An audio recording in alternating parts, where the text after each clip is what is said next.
Okay.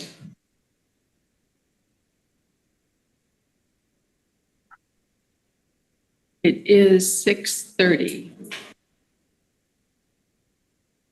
Welcome to a regular meeting of the Norwich Selectboard. This is January 24, 2024.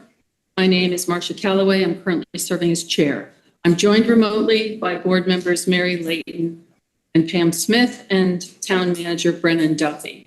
I'm joined here in Tracy Hall with Priscilla Vincent.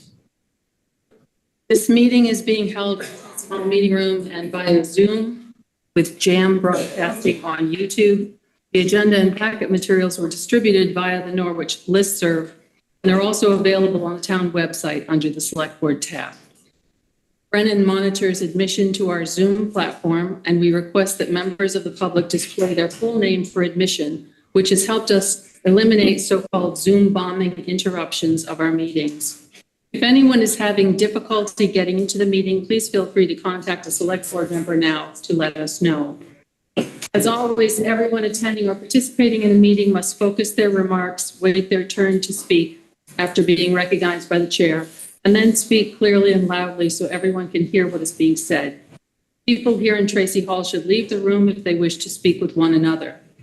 For remote public questions or comments through Zoom, please raise your electronic hand to be recognized by the chair before speaking. For questions or comments through the telephone, press *9 to raise your hand, *6 to unmute after being recognized. I will monitor the Zoom view to acknowledge participants who wish to speak, and we will reach everyone who wants to comment. Remember to direct all comments or questions to the chair, not to other people either on the board or in the remote audience.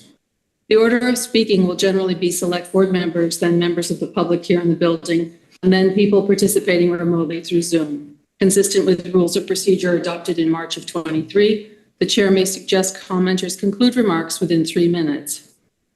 Finally, as we all know, the weather is inclement and icy tonight, so I would ask everyone to be particularly vigilant about avoiding making the same comment more than once so that we can be efficient with our time, get the work done, and get home safely.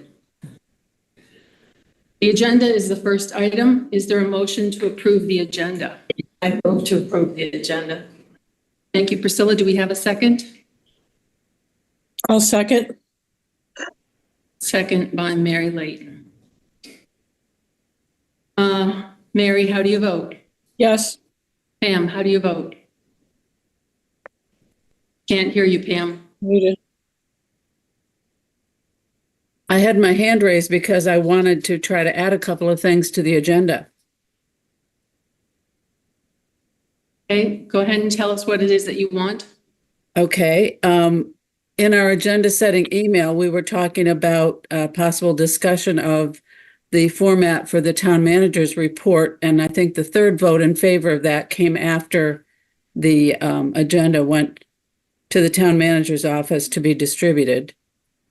So we did have 3 votes to put that on the agenda. They just didn't happen before it got posted.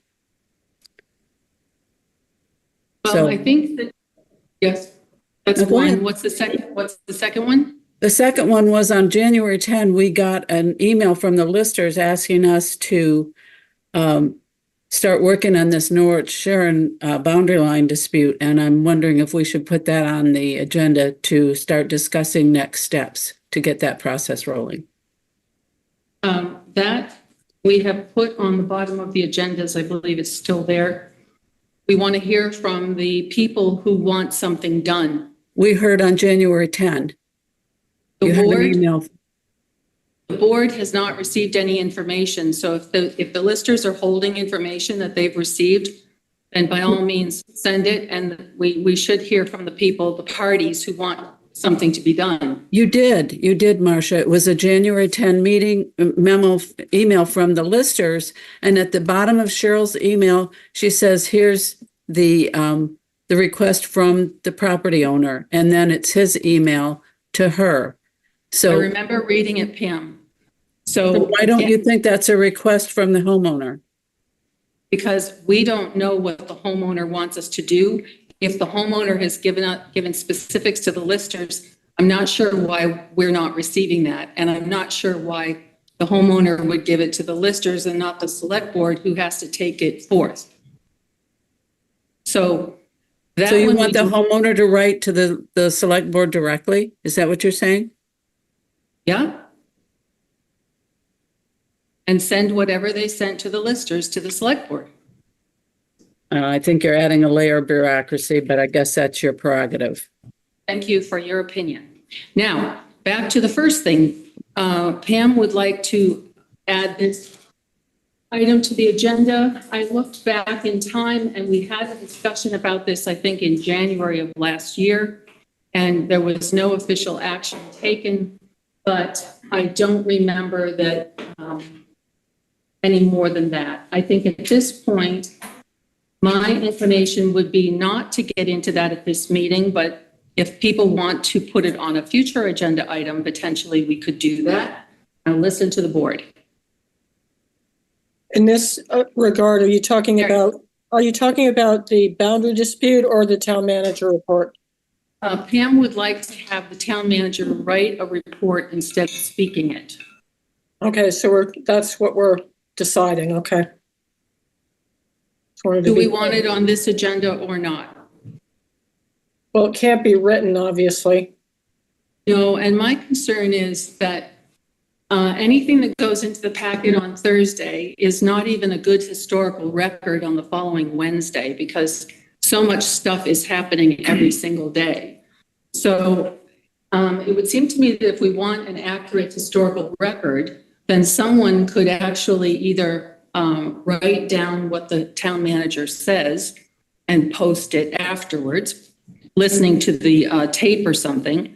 I'm not really interested in asking the town manager to stop working on Wednesday afternoon and do an update, which then wouldn't go into the packet until the following week. I think it becomes a pedantic kind of exercise that wastes his time. And Thank you for your opinion. Thank you, Pam. Just today, I spent a lot of time with the town manager who was, I can't even begin to tell you how many issues were changing as the day went on. So I will listen to other people. Who wants to be first? Priscilla. I would like to see a written town manager's report, and I recognize that it's only it's a snapshot in time, and I don't think it matters if things change in the week between when he writes it and when we convene for our meeting. But if it's in writing, then it's part of the record in a way that it's not if it's just delivered orally. And the next one he gives, he can catch up with where he left off on the other one, understanding that some situations are very fluid. So I'd like to see it in writing. So I think the question for this moment is, do we want to discuss it tonight? Or do we want to discuss it as a future agenda item? I don't care, but I would like to discuss it either tonight or at our next meeting. Okay. I would suggest that given the weather and 3 members of the board are at home and 2 are not, I think it would be better to postpone it to another meeting. But please, Roger, go ahead and tell me what you would like to do. On the agenda for a future meeting, on the agenda tonight, not on the agenda. I think not on the agenda, and that's kind of what I remembered from the discussion over email as well. Not on the agenda? Not. Okay. Mary? I think not on the agenda tonight, but I do think it's an issue that we should try to find some balance. I had the same concerns about tying up the town manager's time to create a report that becomes out of date. But I also think that we do need that snapshot in time. Maybe there's a way to kind of mediate the situation, but I think it would be better to talk about it at the next meeting. Okay. So we'll put it on the next agenda and we'll move on. We have a motion on the table. I can't remember who has voted so far, so we'll start again. Mary? I vote yes. Thank you. Pam? Yes. Roger? Yes. Priscilla? Yes. And Marcia, yes, unanimous. We have an agenda. All right. We are now on the public comment. If No. there's... Yes, we are. Are there any public comments for items that are not on tonight's agenda? This would include items submitted as correspondence if anyone wants to speak to those. Cheryl Lindbergh is, I don't really ask here. Anybody here? You want to speak? Okay. Please come. That's it? Yes. I've never done this. Oh, well, welcome and be comfortable. Thank you. And your name? My name is Chris Rimmer. Chris Rimmer. And I live on Spring Pond Road, you're from, and I am a longtime member of the Norwich Conservation Commission. this is one of those times when you get to see somebody in person that you see all the time on email. So this is great. We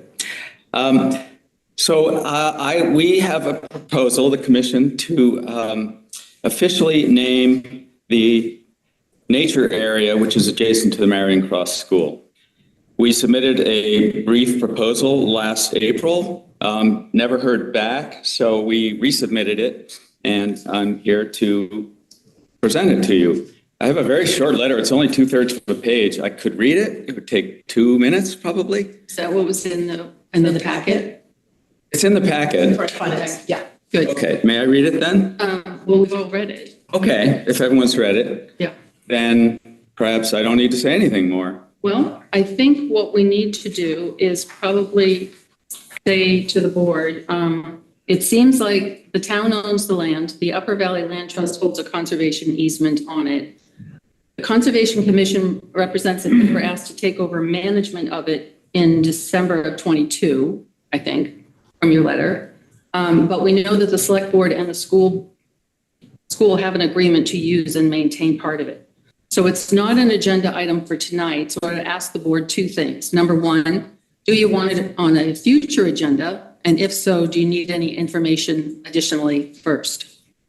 Anybody want to opine, Priscilla? Well, since I'm in favor of doing this, I'd say let's put it on the next agenda and vote to do it. Okay. Mary? Yes, I think it should be on the next agenda. We've been calling it the Milton Fry Nature Area for years. So I think to officially put it into place would make sense. It wouldn't take a lot of time. Okay. Do we Roger? have the authority to do it as a legislative body? Well, that's why I've sort of tried to outline the parameters here. Okay. I'm not sure we do. Town manager, Brennan, what do you think? I only ask Marcia because if they want it done sooner, it's warrant article time. But I imagine we do have the authority. But anyway, sorry, you asked Brennan.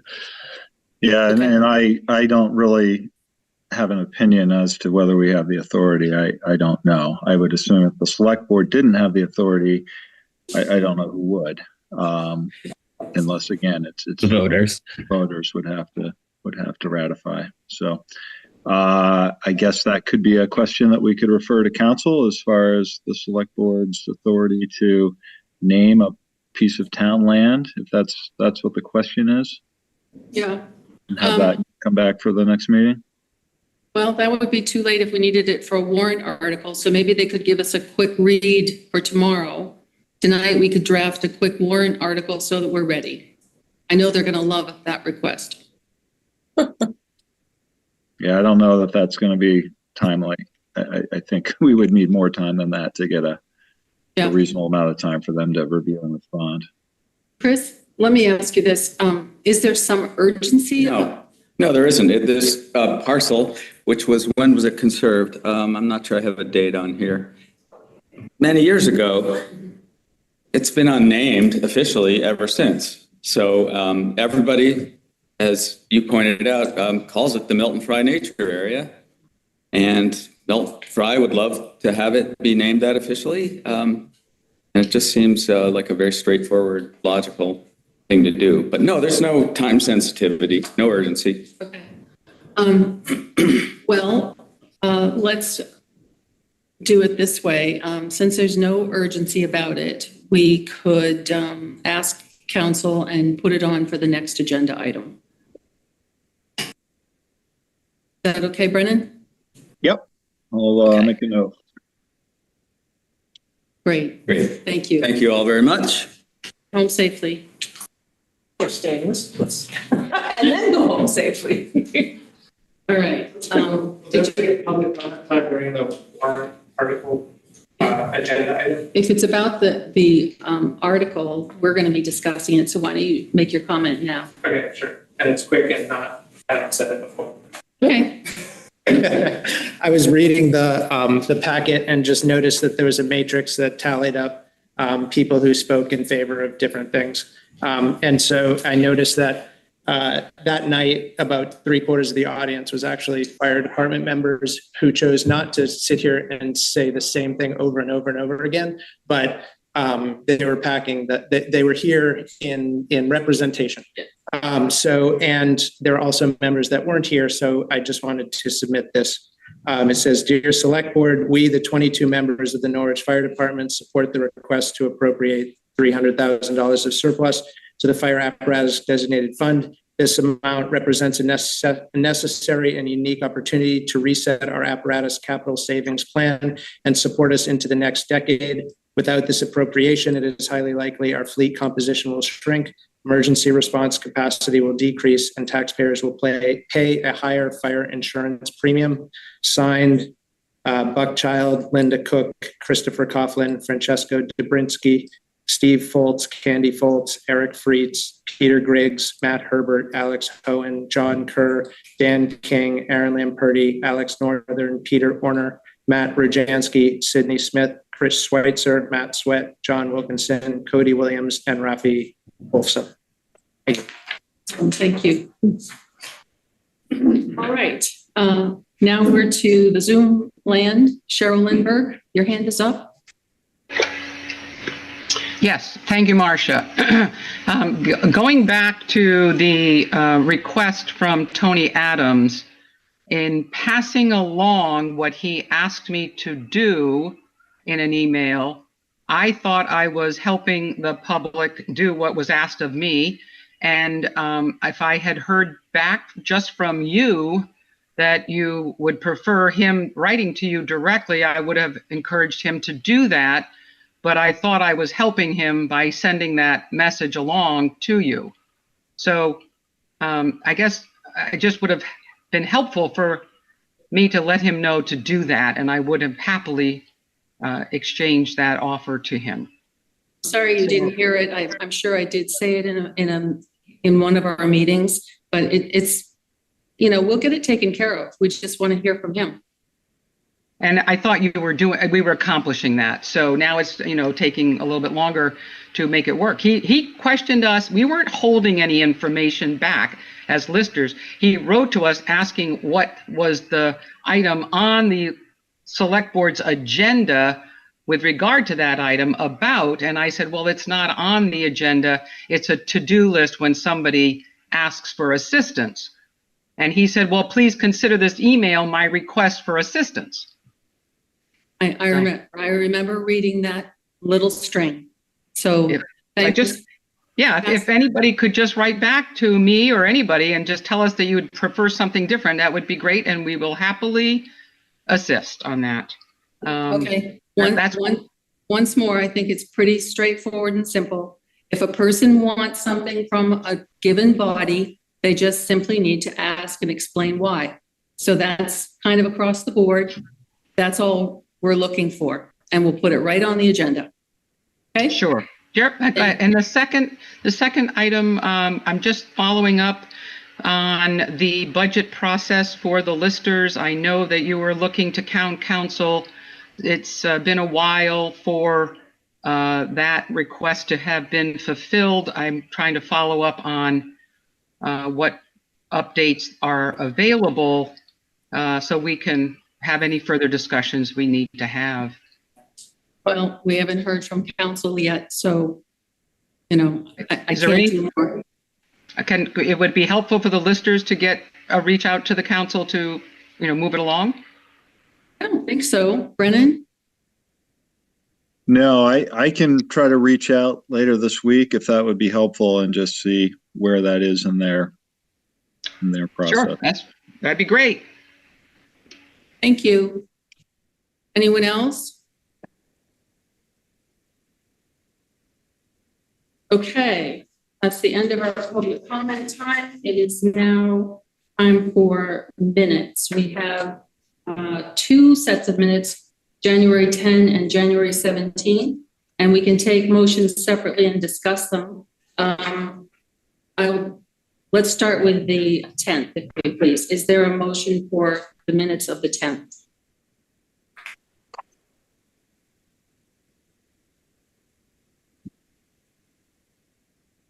I did my best. Anybody want to make a motion? I'll do it. I move to approve the minutes of January 10th, 2024. Thank you, Mary. Do we have a second? Second by Priscilla. Now, I mislaid mine. would you like one? That's all right. You go someplace. Any discussion about minutes of the 10th? Jeff Lubell? Yeah, thank you. I had noted a type, I think it was on the 10th, right? Oh, you know what? I'm sorry. I have the wrong date. I apologize. Yeah, you do. And I withdraw my hand. My apologies. Thank you. Okay, here's the time. Oh, no, here's the time. Are you all set? Okay, I'm going to call the question. All in favor of the approving the minutes of January 10, 2024? Mary? Yes. Roger? Yes. Pam? Yes. Yes. Marcia, yes, it's unanimous. Now we're at the 17th. Can we have a motion for the minutes of January 17th, and then we will discuss? I move to approve the minutes of January 17th, 2024. Thank you. Seconded by Priscilla.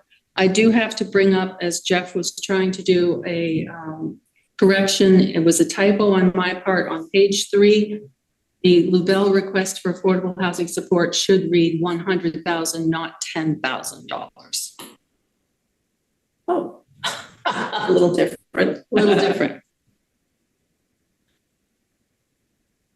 Given, yes, I have another, this is nitpicky, but on the first page, down toward the bottom, second line from the bottom, about the Tracy Hall condition. It's not sprawling. It's sprawling. It's sprawling. S-P-A-L-L-I-N-G. S-P-A-L-L. Yeah. All right. Which chair is tired? Okay. Any other corrections for the minutes of the 17th? Mary, would you like to amend your motion? Yeah, I'll withdraw my motion and just say I move to approve the minutes of January 17th, 2024 as amended. Thank you. And I'll second that again. Thank you. Okay. Roger, how do you vote? Yes.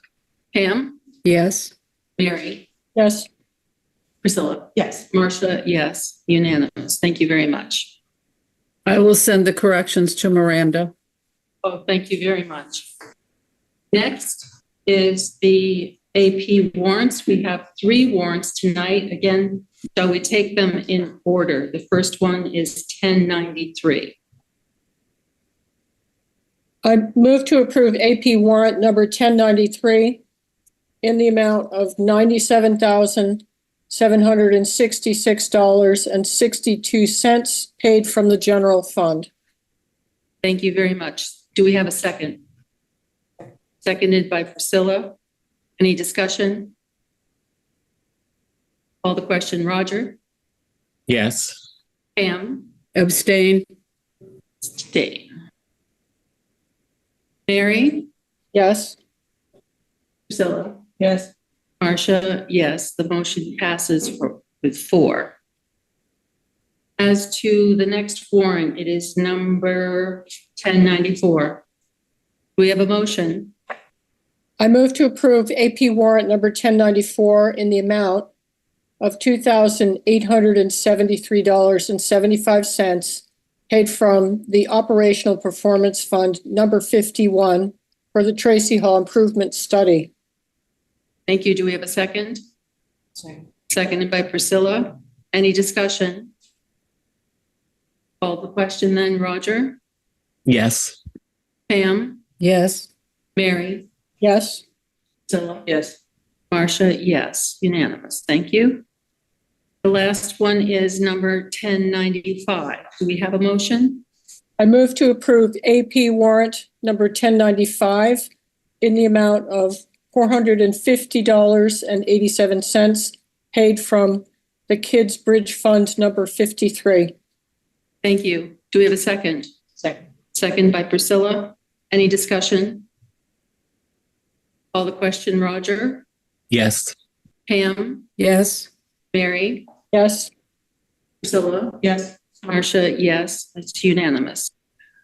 Because there's only two of us here in the room, I would just let you know you should look for this to come electronically from the town manager's office, and we'll sign it that way. Next is correspondence. We have information about a declaration of inclusion from the Vermont declarationofinclusion.org, requesting that we adopt such a declaration. We have something in writing from Sandra Dell in support of using surplus monies for sidewalks and crosswalks to be plowed or shoveled or school opens. I would note here that there were a couple of other emailed suggestions which are going to appear in future select board packets. Those suggestions were to spend money on the Norwich pool, the tennis courts, the pedestrian corridor, and a water fountain at Huntley, which I think we have.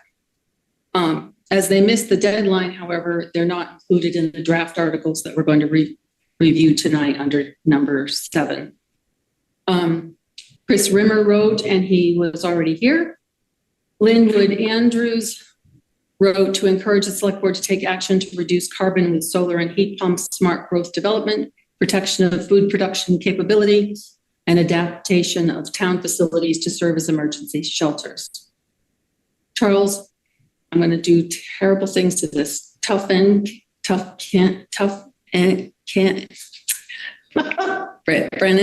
can you say Tuffingian? Looks like Tuffingian, something like that. Terfagian, I believe, is the pronunciation, but I could be wrong on that as well. Okay, with profuse apologies to Chuck. He was intending to be here tonight, and the weather prevented his coming. And then Pam Smith submitted some information about sidewalks. And that's that for correspondence. Next, we have number 5, the DPW request for approval to expend funds for a DPW tractor.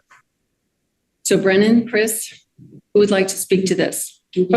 point of order. Oh, We have to. we need to. Yeah, accept. Thank you. I don't know why I skip that every time. Do we have a motion to approve the correspondence as submitted? So moved. Thank you, Mary. Do we have a second? Seconded by Priscilla.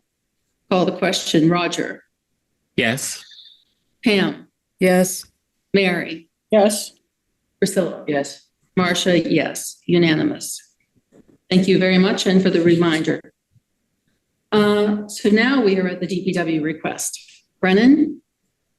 So I'll just start here, and I think Chris Kaufman is on the Zoom call here, so he could answer any questions or may wish to add a little more. But basically, as you saw from the materials in the packet, there was a request to expend money out of Fund 7, and this would be roughly approximately $167,000.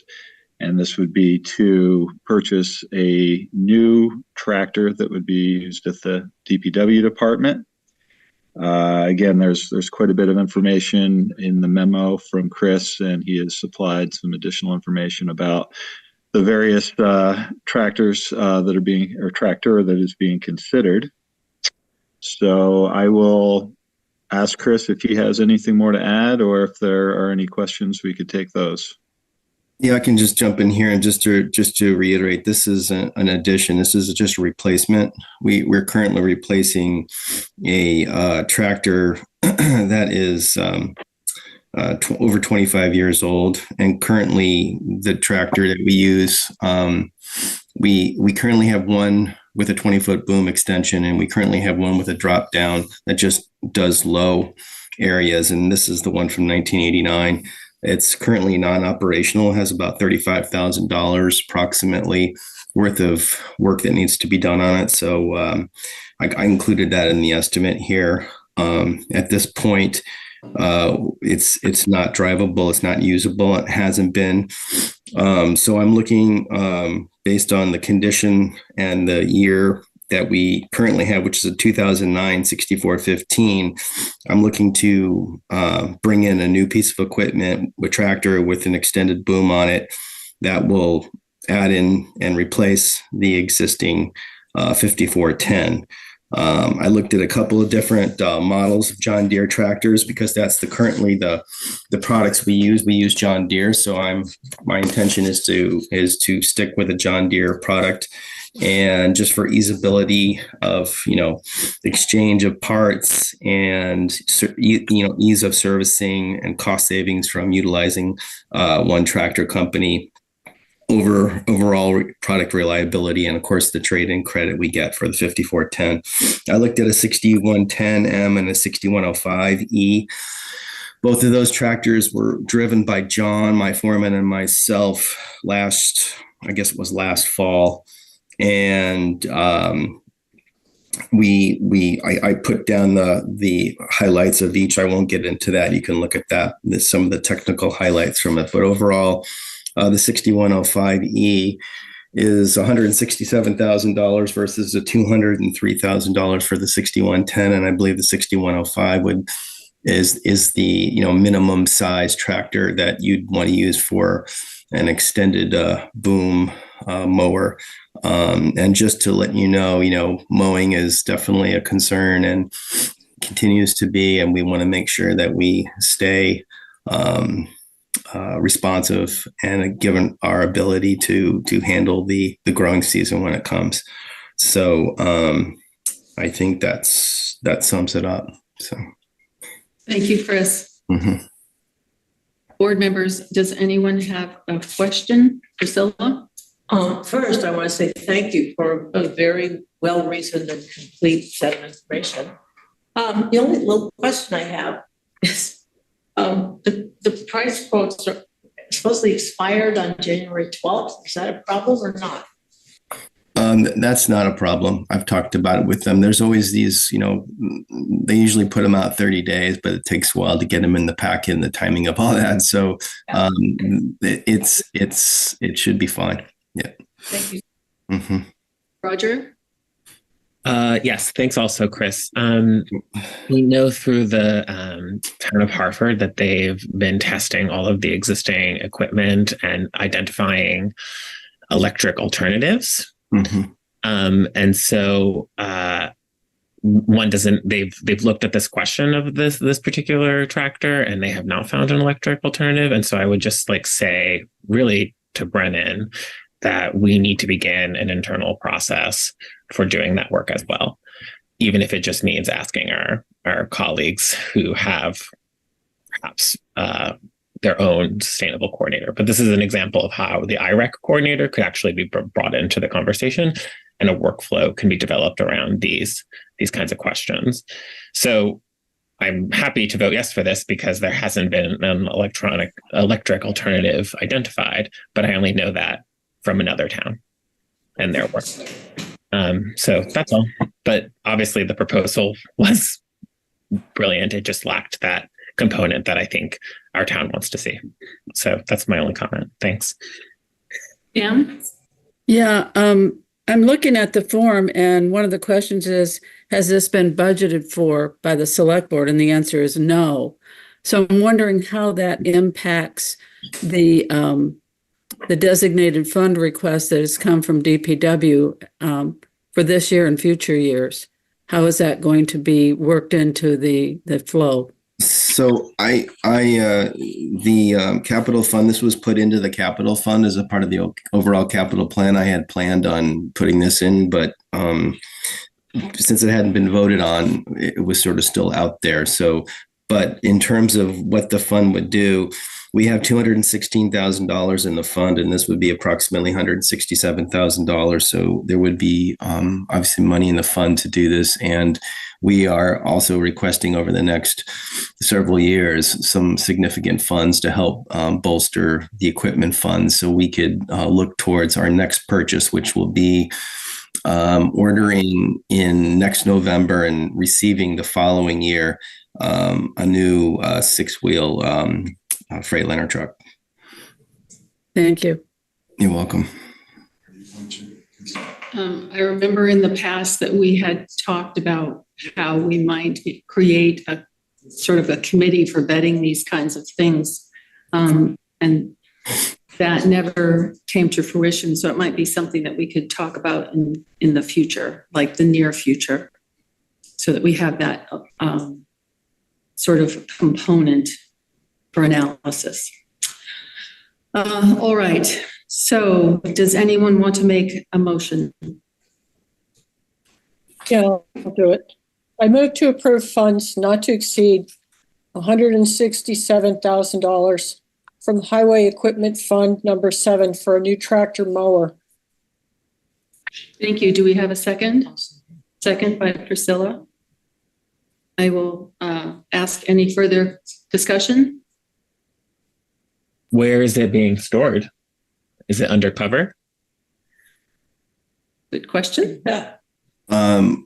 Right now, we would take receipt of it after the winter. And currently, my hope is eventually to have some cover for this. In the meantime, we were able to create some additional cover by reconfiguring the filling station, kind of where we had extra equipment stored. So there is a spot there that we could store it under cover and keep it, in top condition. So I think we'll be okay there. That's great. Yeah. Thanks for, thanks for being creative until we get better storage. Yeah. Before we vote, I will echo Chris. I think it was a good presentation. Thank you. All right. So we will now call the question. Mary? I vote yes. Roger? Yes. Pam? Abstain. Pam abstain. Zilla? Yes. Marcia, yes. 4 votes, the motion passes. Thank you, Chris. Thank you very much, everyone. Thank you. Next, we have an update on the Affordable Housing Subcommittee proposal for filing a grant. At the January 10 meeting, Jeff Lubell said he would get specifics in writing from the TRORC and work with the town manager to finalize the project budget. It's my understanding that TRORC couldn't commit, and there's nothing in the packet to say otherwise. There's no budget yet. Jeff, would you like to add something or tell us more about the posture of this? Yeah, I'd be happy to. And I know Jan is here as well. He may have some things to add. So we did get a letter from TRORC. It just came after the packet was prepared, in which they outlined the services that they're prepared to provide, which consist of grant management services and grant reporting services. So we do have that, and we're happy to share that with you all. And Brennan has a copy. The remaining issue has to do with project management and who will actually manage the project, which is different from the grant reporting, right? Someone needs to put together the RFP, for example, and help with the selection of contractors, et cetera. So we had a conversation with Brennan about the availability of town staff to play that role. Brennan expressed, he's here, he can say for himself, but my understanding is that he expressed some concerns with the ability of town staff to work on this. And so we have been looking for an outside project manager. we had a conversation with Habitat for Humanity that has expressed an interest in serving in that role, and Brennan has some concerns about their capacity. And today circulated a list of contractors, consultants that have been approved by by the state of Vermont to work in this capacity. So, I anticipate that the next steps on our part are to solicit some quotes in terms of how much that would cost, so we can add to the budget the costs for an outside town manager. Outside project manager, and then the budget would be amended to incorporate that cost, and likely instead of saying that we are going to fulfill the town's match with in-kind support, we would come back and ask for money to pay for the project manager. So that would be up to $6,000. Jan circulated a request that we try to put this on the agenda for your February, or a request that you consider putting this on your agenda for February 21st and warning that as a public hearing, so that we can satisfy the requirement of a public hearing. Needs to be warned 15 days in advance, which would means it needs to be posted in the newspaper 15 days before you have that hearing. So that would, I believe, be the first week of February 5th or 6th. By that time, we will have resolved the cost of a project manager, and the Planning Commission is planning to take this up for a vote on the February 13th. So, so that would be the proposals, that we come back with a updated budget and a agenda item on the 21st of February that could be warned in advance as the public hearing. And if, you can decide then if you want to take a vote on it, or if you don't, there's time to make revisions and still meet the deadline. I think the nice thing about February 21st is it gives us time, if there still are issues that you have, or if any issues emerge in the public hearing, that will give us time to respond to it without bumping up against the deadline, and we'll still have the ability to get the proposal in earlier. So my understanding from talking to Brennan today is that, and I think I saw something in the email, that there is the public meeting warning doesn't have to be done until March 20th, which gives us some more time. But also, I did see what TRORC sent, and I saw the proposals for various organizations that might do the work. It just left me with a feeling that we weren't sure what horse we were riding to get to this finish line, and that there's a lot of unanswered questions still. So I'm not sure that this is yet ripe for us to go forward, because there's still a lot of unknowns. Who's going to be doing this, and how much is it going to cost us? I would say that we could talk about this again at the next meeting, but what do other people think? Does anybody else? I mean, we don't have anything in writing in the packet, which is what we asked for. And I just feel like we're moving a bit blindly. Mary? I think that this is a good update. I think that Jeff and Jan are trying to fill in the blanks and get us more information, but I don't think we can act on this tonight. But I do appreciate the update, and I support the project. So I'm hoping some of the gaps get filled in. Roger? Thanks. So my concern last time was that basically we should hear from our staff, not just this current staff, but previous staff have articulated concerns about capacity and abilities, right? So we have now two people in Brennan's seat who have articulated these kinds of concerns. So, and then we have no planner, right? We have no director of planning. So it would be, if we wanted to hire someone, a consultant to manage this project, if the workload was possible, if Brennan was able to manage a consultant for this project, then I think that satisfies my concern. It's like kind of like a who animates whom, or a chicken and egg situation, right? Like it sounds like you would get the consultant if we vote to go forward with the grant, right? That's how that would work. Right. Yes. Okay. And yeah. And so certainly well before you have the vote, you will have a full budget and you will have the quotes and whatever information you need. That we're only asking for a hearing in a month, and you don't even need to decide at that time. We're just trying to satisfy the statutory mandate and get the input. Yes. Yeah. So then the only thing that I would want to see then, I guess me personally, is more of some kind of recommendation one way or another from our management team as to whether or not they recommend moving forward with this, because I would lean on that. So, but yeah, I think we should put it on the agenda for next week, if only to, we should not forget it. We should continue to have conversations to track this. Okay. But yeah, thanks. Roger, I would agree with that. Roger, Brennan, what do you have to say about your ability to take on managing a consultant? Well, I think we would like to get to the next stage of finding a consultant, or at least having a short list of who we would be looking for and the costs associated, and feel very comfortable that that was the right way to manage this grant.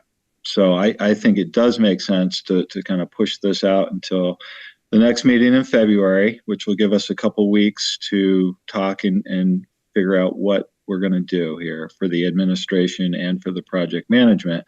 It would seem to me that while Two Rivers has offered to do the grant administration, we also might decide we can find a consultant who will do both of those duties, and that would be, I think, much more efficient. So I guess that would be my perspective at this time, is let's come back after we've had a little more time to figure this out and see where we are on February 14th. And I think that would still give us enough time to hold a public hearing there and have some time from that point to make adjustments if needed.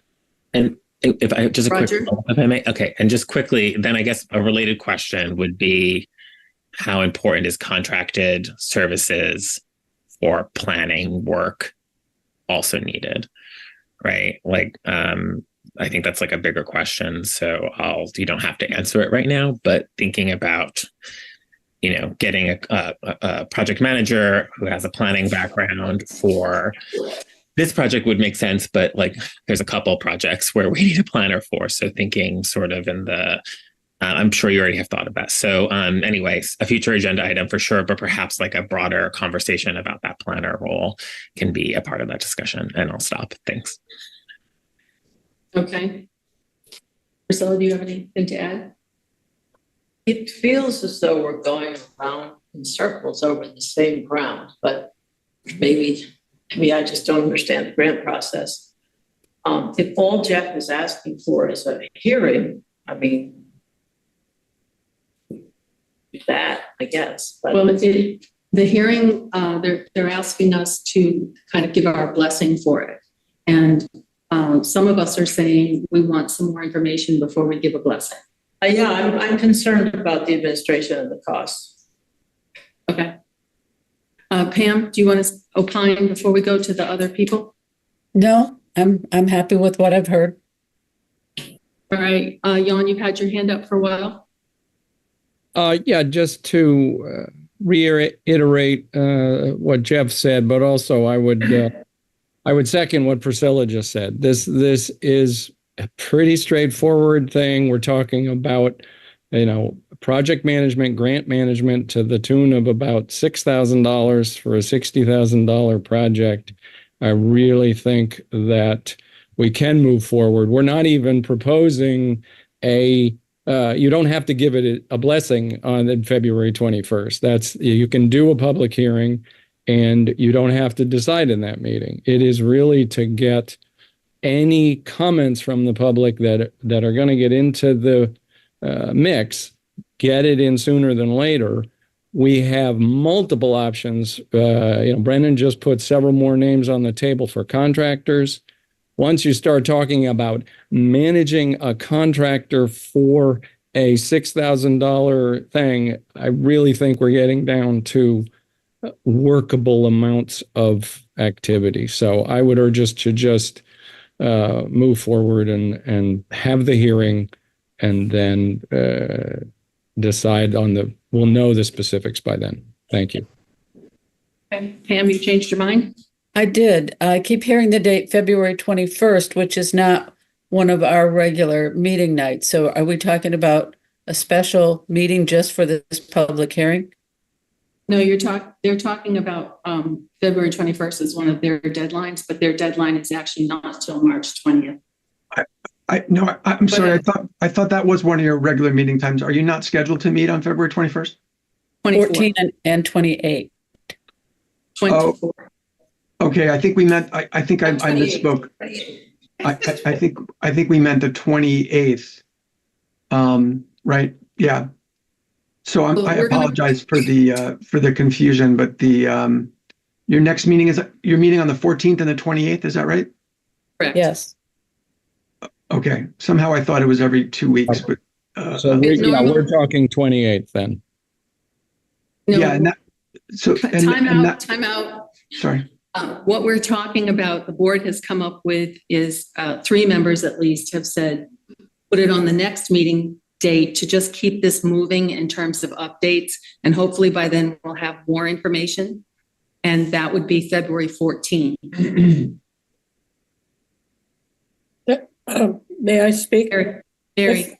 If we decided to have this public hearing, I think I heard we need 15 days notice. So the 28th wouldn't quite do it.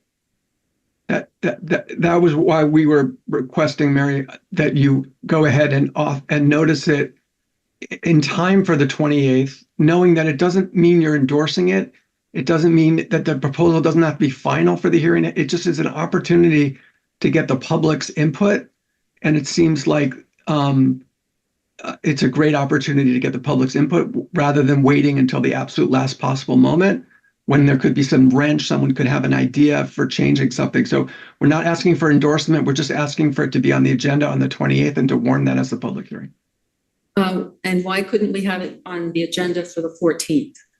Because then you can't make the deadline for the 15-day warning of the 20th. Exactly. But Brennan, I keep referring to what you heard today from whoever you called. March 20th is apparently, that's the date of the public warning or something. Can you speak to that? So the deadline, if you're working back from the application date, which is April 9th, would be a public hearing on March 20th. And what I think Jeff and Jan are saying is that doesn't give you much time to make adjustments. And therefore, they're asking that this be warned prior to that deadline. And that would give them time to have the public hearing, fulfill that obligation, and then make some adjustments or get the blessing of the select board from that point to move forward with the actual application. So can I? Yes, Roger? No, I was sorry. Let's figure out the date and then I'll make my comment. Sorry. Go ahead. Sorry. So basically, if we met on the 14th, we would be able to potentially have full information about what's available for consultants or project managers, or hopefully one entity to do both, or maybe even, if God is smiling upon us, a new staff member. But we don't have any of that at this moment. So why would we not just put this on the agenda for the 14th? Because I'm not, you're here asking for us to give a blessing for a public hearing to go forward. So that implies something. Mm-hmm. And I don't want to imply anything until I have full information. I don't know how my colleagues feel about that, but yeah, that was the spirit of my comment, if I may. okay. Yeah, so I think for me, it's probably very likely that with the surplus conversation that we'll have later this evening, like it's not really a question about grant for me. Like, we should always do due diligence and find available grant money to take on the projects for our town. But at the same time, the question is always, what are the priorities of this town? Like I'm seeing all these names presumably going to be talking about sidewalks. We received grant money to study a question on sidewalks, and then we didn't have the capacity and the staff to implement any of that work and the necessary follow-up for it. So I just, we really need to have a conversation about what is the capacity of our management team to do anything, any project, anything that is valuable to our town would be great. And if we want to run from the bottom up and rely on volunteer labor for that work, I've noticed that Jeff Lovell has done much legwork in answering these kinds of questions, then that's a different story too, right? That's a different conversation. But nothing has materially changed since the grand coup. We have no more staff than we did since then. All right. So we really need to address this. If in order to do anything, it's really a problem. That's all I got. So I agree with you, Marcia, that I think applying for a grant does imply something. And I think it is disingenuous to say this is just about a public hearing and a grant, because we need to prioritize what we want to get done in this town. And if it's affordable housing, then we should do it. Okay. That's all I got. Thank you. That was cogent. Jan, you've spoken already. Can I just take Lily's comment first? Fine. Recording in progress. Mute yourself. Sorry. Are you good? Yes, go ahead. Sorry. I seem to remember from the way back when we made Miranda, or you made Miranda assistant town manager, there was a long discussion about her being in charge of grants. Was that applying for grants, managing grants, or did I hallucinate the whole thing? No, Brendan? I think ideally with full staffing in the town manager's office, that is a role that Miranda will be able to take on at some level. We are not fully staffed, as you know, in the town manager's office. We have daily issues coming in, and I'm not willing to ask Miranda to try to take on administering a grant at this time. Okay, Jan? Yeah, just quickly, 2 points. We're talking about multiple options for contractors who could do the administration of the project management. We have grant management between volunteers and a minuscule amount of town help. We can manage the contractors to do that work. I really think this is not that big a deal for staff. And by the way, we're not talking about applying for a planning grant. And we're talking about holding a public hearing to get public input. Your decision to apply for the grant is in the future. I agree with Priscilla. We're going around and around unnecessarily. Thank you. Thank you. All right. A straw poll. I thought there were 3 of us who were ready to put this on the February 14 agenda. Is that true? Not sure. Okay, we need to do something. So what other conversation do we need to have? All right, well, let's do a straw poll.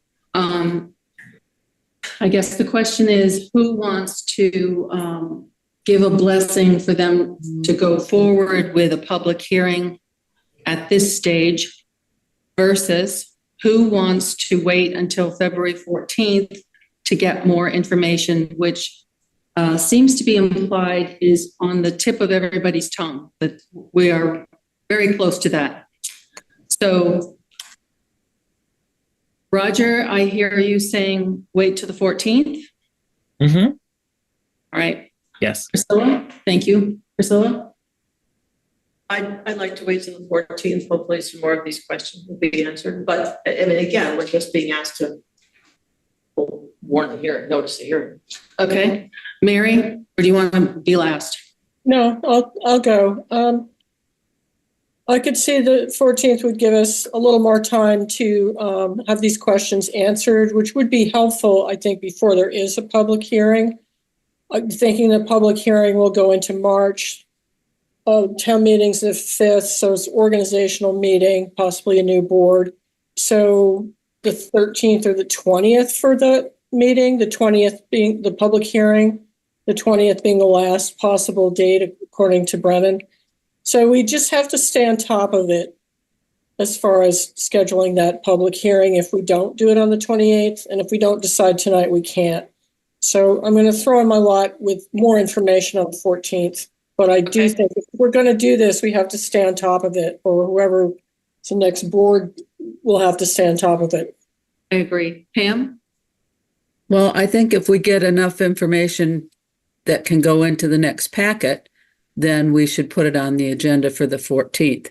I don't have a problem with scheduling a public hearing for the 28th, but they need 15 days notice. And as Jeff said, and Jan said, it's just to hear from the people what they think about putting a project up there. What's the harm in asking people what their opinion is? Okay, so the majority of us say the 14th. We'll put it on the 14th, and we look forward to having a lot of information at that time. Okay, Jan, is your hands just still up? We need to move on. Unless you have something, it's down. Okay. Thank you very much. Number 7 is fiscal year 25 warrant articles. Now, there are 2 documents in the packet. The first is a draft warrant prepared by the town clerk for Barry First, good job, which includes a lot of boilerplate information as well as monetary requests confirmed by the town clerk. Toward the top, that's where there is space saved for select board articles that we're going to approve tonight, and that's because this is a year that it's our turn to have top billing. The second document is my Excel spreadsheet, which is organized with yellow highlighted sections to show the provenance of the articles. To tackle this efficiently, I hope, what I'd like to do is review the so-called housekeeping articles, which are on lines 3 through 6, and I will ask if everyone agrees with those or not. For the remaining articles, starting on line 8 to the end of the sheet, instead of going line by line, I thought to ask each board member to indicate which article or articles they support and at what level of funding. That, I am hopeful, will create a short list, and then we can talk about the board-supported articles and take a straw poll to get to where we need to be. If the list is long and there isn't much consensus, then I'm going to ask board members to rank their selections. And after we have come to a consensus, I'll ask for motions. So does that sound like a reasonable game plan? Yes. Bam. Thank you, Mayor. Going back to the draft that Lily put together, the next to the last article about the dates for tax collection says the first collection will be on August 30th. I sent a letter to, I guess it was the board and Brennan, asking on behalf of the school board if we had studied the effectiveness of pushing the due date out to the 30th of August, and I haven't heard anything back. So I'm wondering if anyone has looked at that to see if we can answer the questions from the school board. I do not believe that has been done. That's unfortunate. I had the same question about how that's worked out and whether we really should go back to our old date in August. But do we understand why we did this in the first place? I would love to sort of pop quiz the 2 people who are asking us why we would do it. Like, why do we do it in the first place? What was the efficacy? I think that's where we should we should all be on the same page. Okay, Pam, you want to? Yeah, I thoroughly understand why that decision was made, and I'm asking, did we study if we made the right choice? Did it help?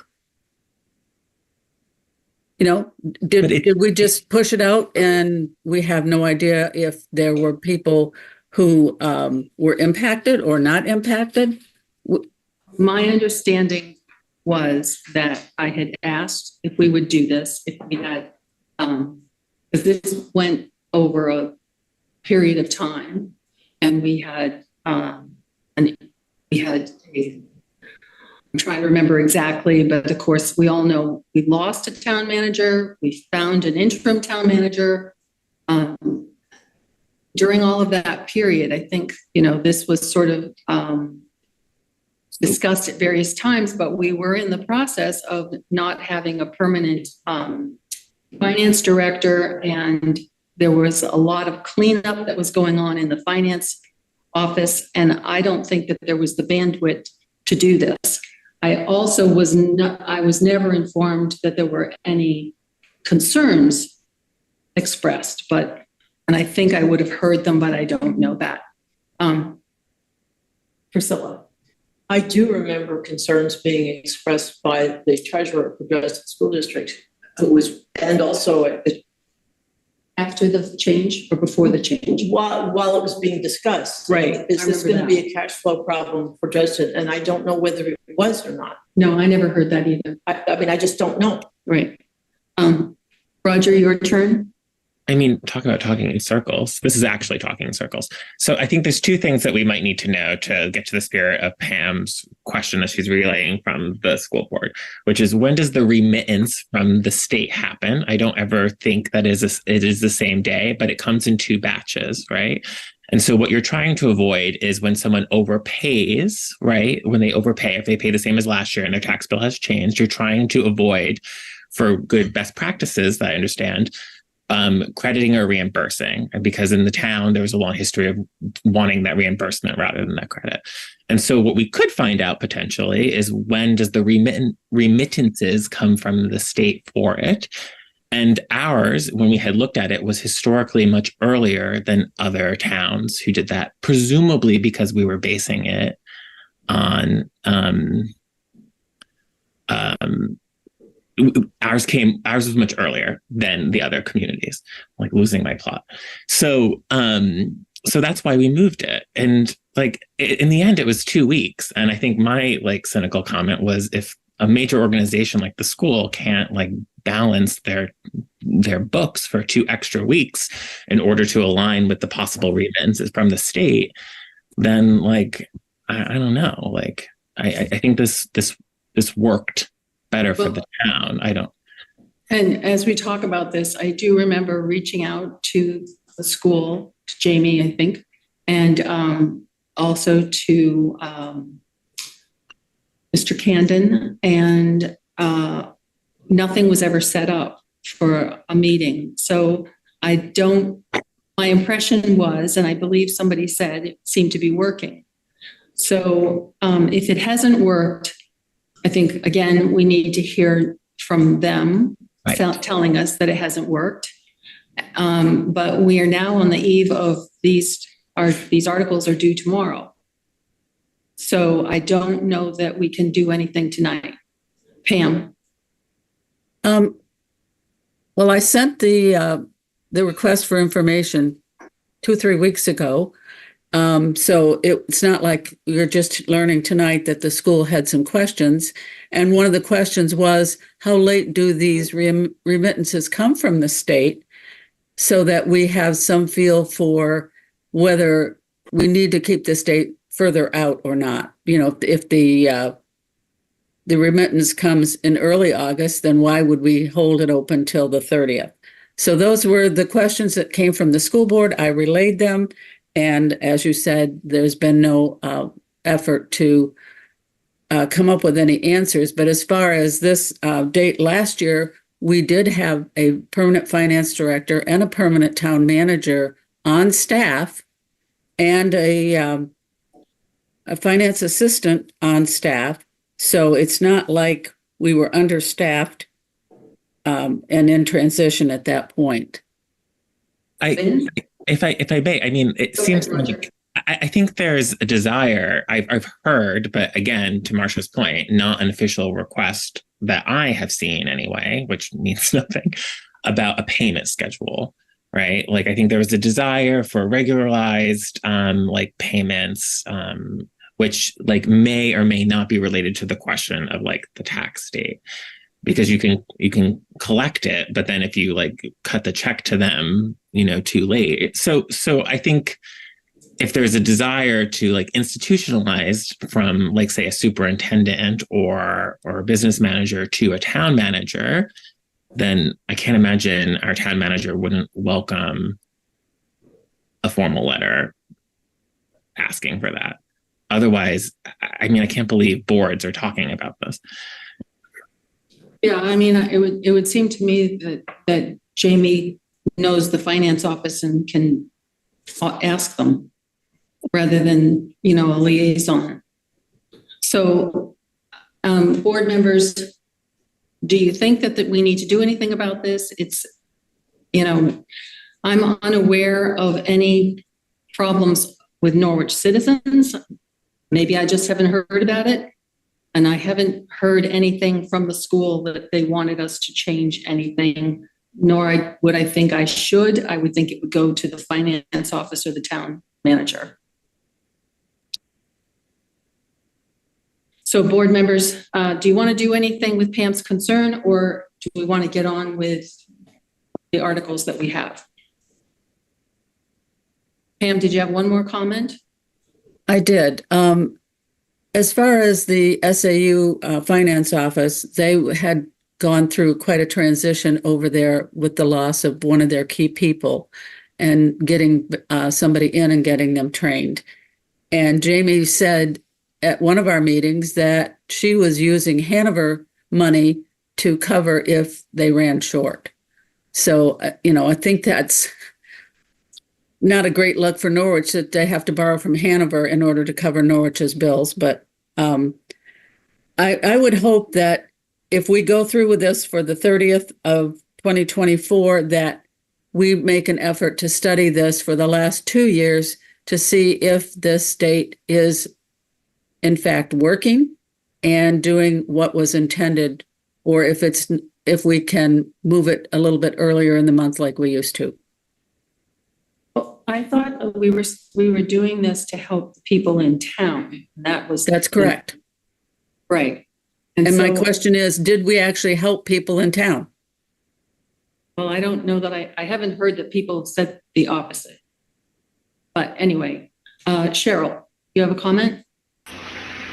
Yes, thank you, Marcia. Only quickly, I don't know about the taxpayer resident side of this matter, but I do know that efforts were being made to ask for funds along the way as the town collected school dollars to transfer them over as soon as possible so that they were getting their money regularly. And even if there isn't a payment schedule set up, we know that 80 cents of every dollar we collect belongs to the school, so that, the funds should get moved over regularly in every couple of payroll warrants, AP warrants, as the timing is critical to get the cash. Thanks. Thank you. Okay. Yes, Brennan, please. I just wanted to clarify, Pam, I don't understand what metric we would use to determine whether this is working or not. Did you have one in mind? Well, we need to know the remittance dates, and we need to know if we had people that were impacted by making their tax payment and not having their credit come from the state. If we're getting our remittance earlier than the end of the month, if the remittance comes on the 26th, then yeah, we need to probably hang out till the 30th to let people pay. If we're getting it on the 14th or 15th, can we move that date up a week or 2 weeks or 10 days? That's my question. When do we get the remittances, and how does that impact the people who count on those property tax credits to help their cash flow? So we're talking about the school. I just want to be clear. You're trying to find out if there was an impact to the school district, not necessarily the taxpayer. No, the school did not like this date being pushed out. The school board came to a meeting at the police department and they objected to this date being pushed out. And so when I went to a school board meeting here recently, they asked me to request some information from the town on whether this was a successful program, and are we going to continue with this date of August 30th, or could it be made earlier as they had hoped last year? Right. And I'm trying to understand what the metric of success is in your mind. Complaints, I think. I mean, I think it might be worth, and I think Cheryl may even know this, or know that it's not always in stone, is when the second remittance from the state comes through.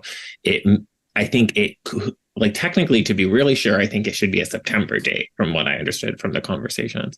So I think that's like worth making inquiry, but it's not worth, I don't think, changing anything right now because it's successful until we hear otherwise. And it sounds like, and it's unclear what is unsuccessful for the school in the absence of hearing something formalized from someone in their management team. And I do think I remember talking to Joyce just in passing to ask her if there were any problems, and she didn't have any. So, all right. So we should certainly look at this in the future, but I think we can't do anything with it today. And everybody agree with that? Yes. Yes. Okay. Good. Okay. So the first warrant articles, if you look at the Excel spreadsheet, lines 3 through 6 regard housekeeping articles, for lack of a better term. These are the only ones I'm going to go through. So line number 3, shall the voters approve the movement of all monies in Fund 10, the police station fund, Fund 47, the public safety fund? Anybody have a problem with that? And do you remember the genesis of this? Yeah, just housekeeping. Have we determined the answer to whether or not we are just moving funds or closing out funds? Yes. Okay, great. We have. We figured. Great, thanks. I can speak to that, or Brennan can, or Barry can. Brennan, do you want to? Sure. So yeah, we did look into that, Roger, and got some feedback from VLCT. And there's no requirement that voters need to close funds. That can be done administratively. So what we're talking about in the warrant is just moving money as we've indicated for housekeeping purposes. So Barry could decide one way or another if it's a good practice to close a fund, but the voters don't need to make that determination. They just move money. Correct. And change purposes. Okay, cool. I don't want to chill comments, but I also don't want to have tons of discussion about these housekeeping articles. But Cheryl, go ahead with your comment. Just a quick question. Will the article actually identify the dollar amount? It is not written that way. And I don't know if we would do that. That would seem helpful to the voters, my opinion, that's all. Thanks. Didn't we do that last year with the Emerald Ash Borer? We put the amounts in? I'll be happy to recognize everybody when they're ready to speak. Barry. Yes, I just wanted to comment about the dollar amount. And speaking with Joyce about that, the reason that she didn't put in the dollar amount was because the dollar amount, sometimes it earned interest or things changed. So by putting in a specific dollar amount intended to potentially close a fund, it didn't happen. So just by leaving it open, that allows all the money that's in there to be moved to another fund instead of a set dollar amount, which then may leave something still remaining in the fund. That was my understanding from Joyce on her reasoning on that. Sounds like a reasonable idea. Pam? Last year, we did put in the amounts of the funds that we were transferring to the Emerald Ash Borer new fund that we created. And as far as the interest earned, it could always be applied to a different account. They're probably very minuscule amounts, given that these accounts are close to being closed out. I might be wrong, Pam, but I think that the Emerald Ash Borer was a couple of years ago and it was a different thing, but it might have been last year. But I thought what we were doing was creating a new account, just putting some money in there. And we may have moved part of it from another fund, but it was a different scenario than intending Right. to.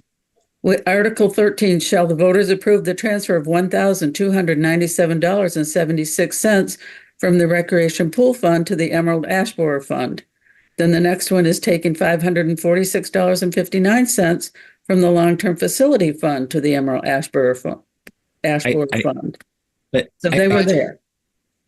So but maybe the conversation has changed now with the different staff member. Maybe the staff member wants to look towards closing it. And when we did it, nobody wanted to do that work at the time. So now this provides the flexibility to close it. And we've learned from VLCT and Brennan that voters don't authorize closures of accounts. So, I mean, agree that like the dollar amount could inform how people vote, but like you do have town meeting, you can explain it to them there. Yeah. And I think, we might have learned something from last year. I don't know. Right. In any event, who's in support of this particular number 3, line number 3 as written? Yep. Mary? Yes, I'm in support of this. Okay, Roger is. Pam, yes or no? Yes, but I prefer to have the amount in. Roger, Mary, Pam with money. Priscilla? I prefer the money too, but if you can't put it in, whatever. Okay. And I'm in favor of it as is. Okay, the line number 4, shall the voters approve the movement of all monies in Fund 16, Recreation Fund, DAM, to Fund 5, Recreation Facilities and Improvements? And again, remember that there is no dam. We're not going back to a dam. So, any problem with this, anyone? Pam, is your hand just up or are you? Oh, sorry. Okay, any problem with this one? I think it's the same as the other one. Same as all of these are the same thing. I'm just, I mean, sure, fine, let's do it. If the money could be in there, great, but if not, fine. okay. Okay, everybody else? Yes. I'm in Same. favor. Okay, so same thing. Line 5, shall the voters approve a change in title for Fund 25 from Fire Station Fund to Fire Department Apparatus Bay with a new purpose to be, quote, to be used for the repairs, replacement, and maintenance of the apparatus bay and its mechanical equipment? Anyone not in favor of this? So to the layman, that's the fire station, correct? Correct. The fire station is here nodding. So we may or may not want to appeal to the layman. That's all I might say. I'm sorry, what? We may or may not want to appeal to the layman. Like an apparatus might, I guess it's apparatus bay makes it clear that's a fire station, but an apparatus could be any old thing. Like it could be the truck. But I know, anyway, it's fine. I'm not going to die on this, but I'm just maybe parenthetical, say fire station. I don't know. It's fine. It says apparatus bay both times, whatever. Okay, they seem to know what it means. I'm concerned about the voters, not the people who work every day on apparatus. I would encourage the fire department to be there on the night of the meeting to explain. Sounds good. Line 6, shall the voters approve a change in the purpose of Fund 47, Public Safety, to be used for the repairs, replacement, and maintenance of the public safety facility and its mechanical equipment? So it's a change in the purpose. Because does anybody want me to read the current purpose? Please.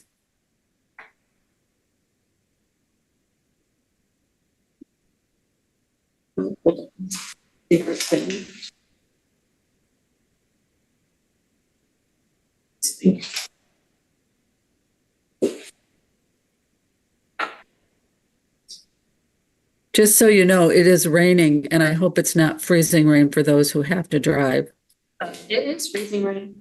Okay, public safety facility number 47. In the last change of the purpose was borrowing for the public safety project. So that's kind of out of date.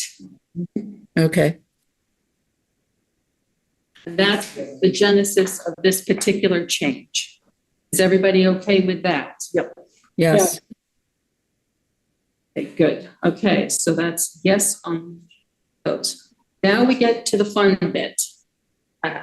All right, so I'm going to start with people alphabetically and just say, give me the particular line of the article that you would support and tell me how much support you would give it. So Arnold at the beginning of the alphabet.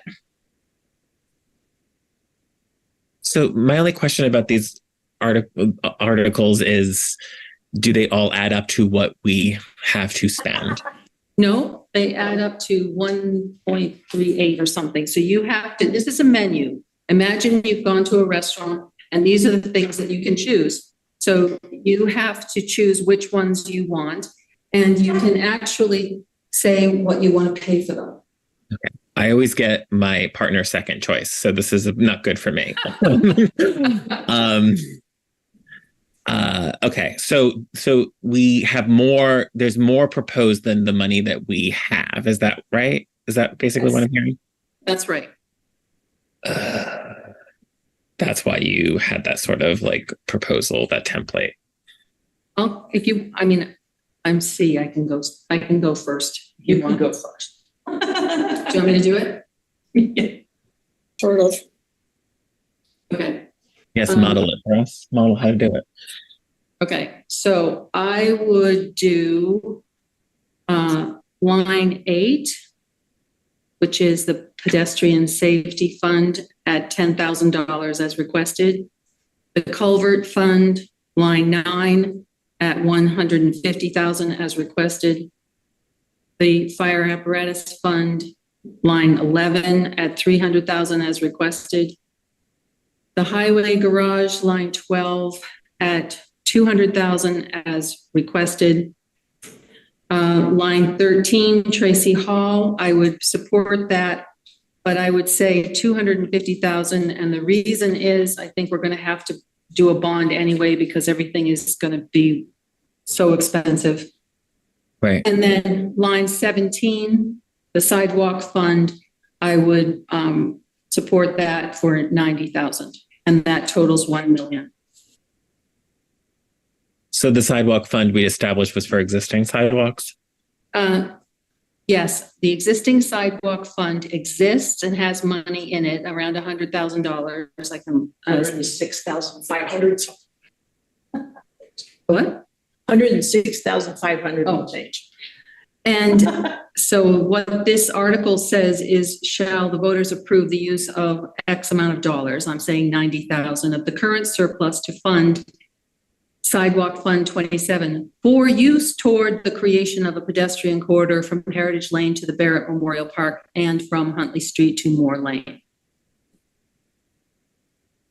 Now, I will say, I don't want to get into the weeds here. I wanted to get through this, but there was concern at the meeting on the 17th or the 17th or the 20th about how much, about timeline. And we can talk about that in terms of the language of the article if we get a consensus. So with that as a basis, Roger, do you want to give us your ideas about what you would support? Brennan has his hand up. I don't know if you... Oh, sorry, Brennan.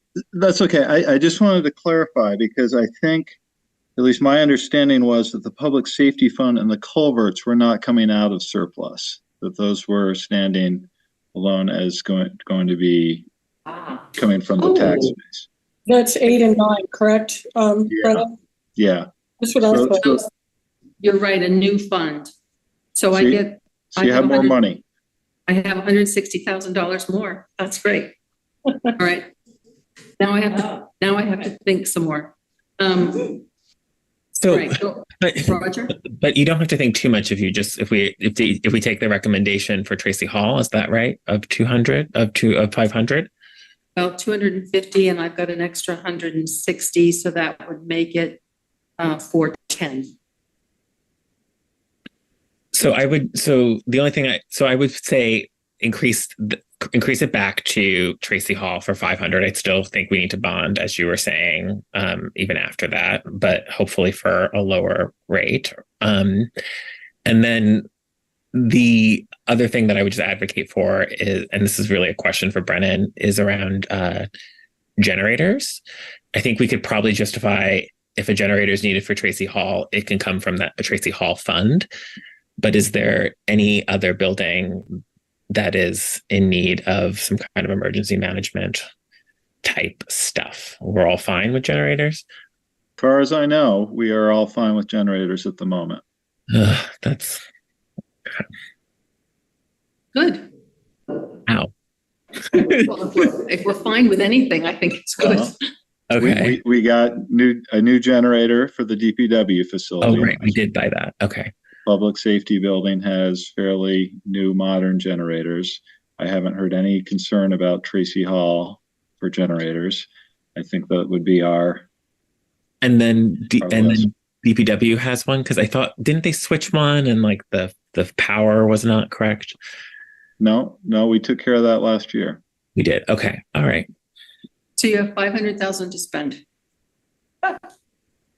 So the only thing I would add is, I don't know, the only thing I would add right now, and then I'll stop talking, is I would go back to the 500 for Tracy Hall. I mean, I think part of this is also signals priorities. And I think we've been saying that we want to prioritize these two physical assets. We want Tracy Hall and the garage. We want to make sure that these are taken care of. And so even though we would need to bond, I do think 500,000 is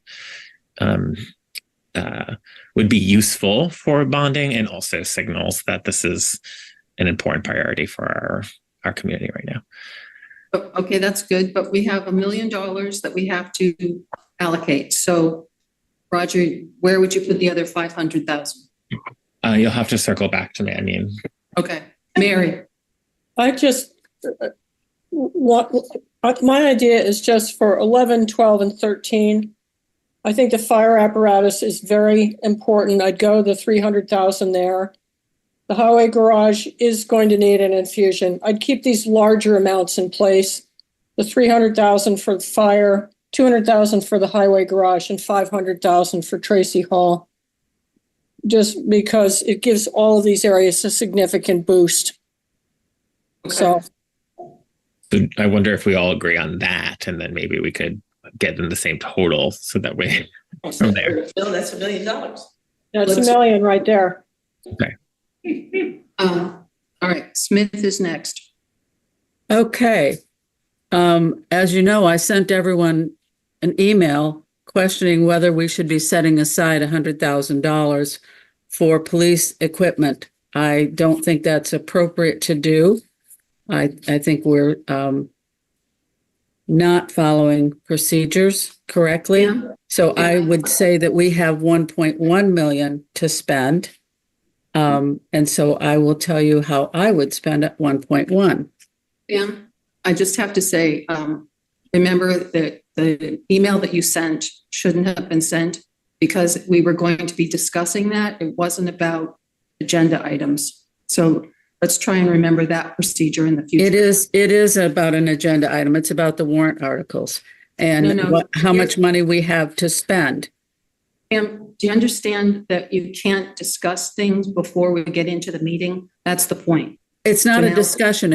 I provided some information, my analysis of what has transpired and whether or not we are following policy and statute. I don't believe we are. And what the procedure is, as we've been told, you send it to the town manager and he puts it in the packet. That's how it works. Okay, now proceed. Okay, number 8.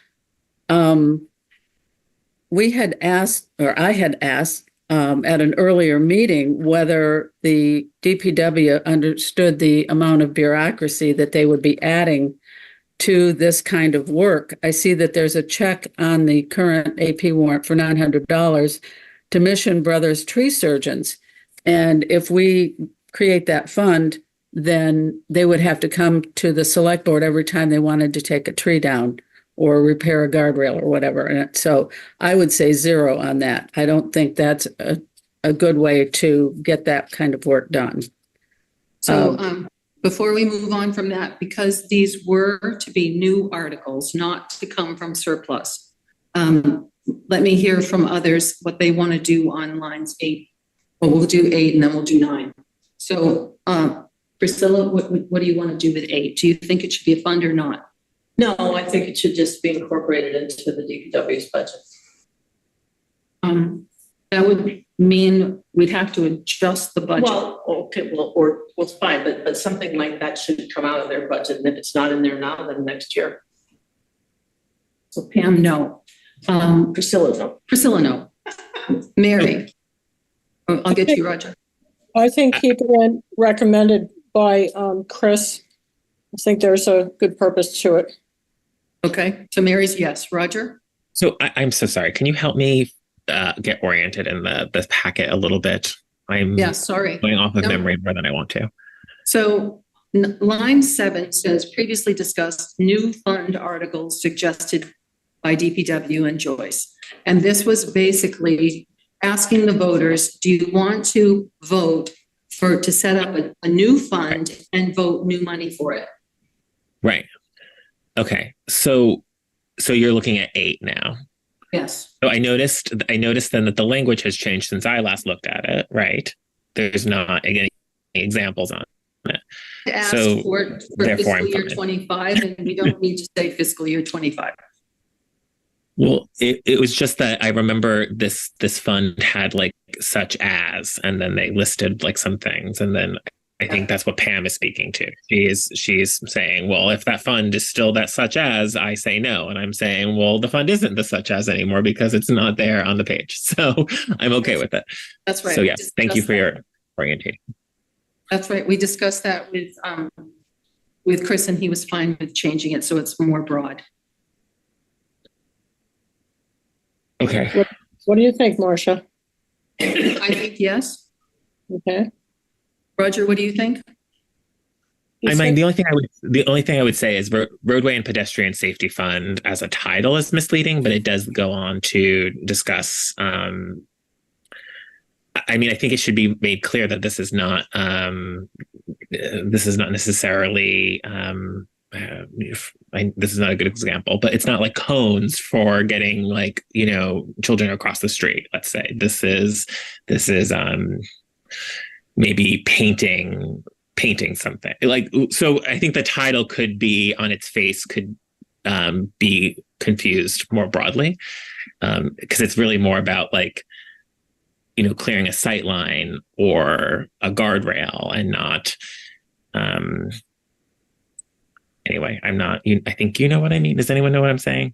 I know what you're saying. So you're okay with it except for the title? Yeah, I think, I mean, I've always sort of been nitpicking like all of the words around this one, but I support the goal and the money. Yeah, I mean, I initially had some problems with it too, but they all seem to know what the intent is. So, Brennan, do you have anything to add to the title issue? No, I mean, I think Roger's opinion is he'd like a different title, but I haven't heard one. That would be helpful. Okay, so how about Roadway and Pedestrian Infrastructure Safety Fund? Is that like, does that make it worse? Well, I think it doesn't help if they need to remove a tree. Could we just say roadway and forget the pedestrian part? Because the minute I hear pedestrian, I think, sidewalks and stuff. Yeah, I know. I think roadways could include, but I would take out pedestrian, even though I'm not in favor of it. I would take out pedestrian. So Brennan, what do you think about roadway safety? That's fine. I think it implies pedestrians being able to use the roadway safely, and that was probably why that term got included. But if people feel it's more clear that it's just the roadway, that's fine. Roger, do you like that? Yeah, as Brennan said, my concerns are noted, but I don't have a solution. So I want him to create one, but I think he's fine with it, and that's fine. Pam? I Change your don't mind? care. I don't support the article, so I don't care what you title it. Oh, okay. All right. So we've got three of us that support the article, and the tenor seems to be, Mary, do you agree roadway safety is okay for a title? Yeah, I like it. It's nice and simple. Okay, good. Line number 9. This is again something that we would be asking the voters to create a new fund and fund it with $150,000. Roger. Yes. I don't know why culverts fund is in quotes, but again, I support the goal and the amount. Okay, we'll take out the quotes. Mary? I support it also. Pam? No. Priscilla? Yes. Marcia, yes. Okay. Now, so Mary is in favor of lines 11, 12, and 13. That's fire apparatus, highway garage, and Tracy Hall. And Tracy Hall being for 500,000, so that would be the 1 million mark. Roger is in favor of Tracy Hall at 500,000. Marcia would support the sidewalk fund number 27 to infuse it with 90,000 of the surplus. And so that's why I would vote for $410,000 for Tracy Hall. Priscilla. I am in favor of sidewalks, but I'm not in favor of funding them out of the surplus because I think that I don't understand why we can't take it out of the $106,500 dollars in the sidewalk fund. Plus, we have $50,000 for the study. So I think we should utilize those money. And I would like there to be some way to communicate to the town, we're going to do this, but I don't see why it has to come out of the surplus. Because I think the funding is already there. And if you want to know what else I want to do. Yeah, go ahead. I know the DPW needs the garage worked on and they really need some sort of roof shed thing to cover their equipment, but we have nothing specific right now. And I feel that Tracy Hall is a very, very pressing need. I would support the fire apparatus fund for 300 and I put the $700,000 to Tracy Hall. I don't know if we're helping you. Well, I have a different idea.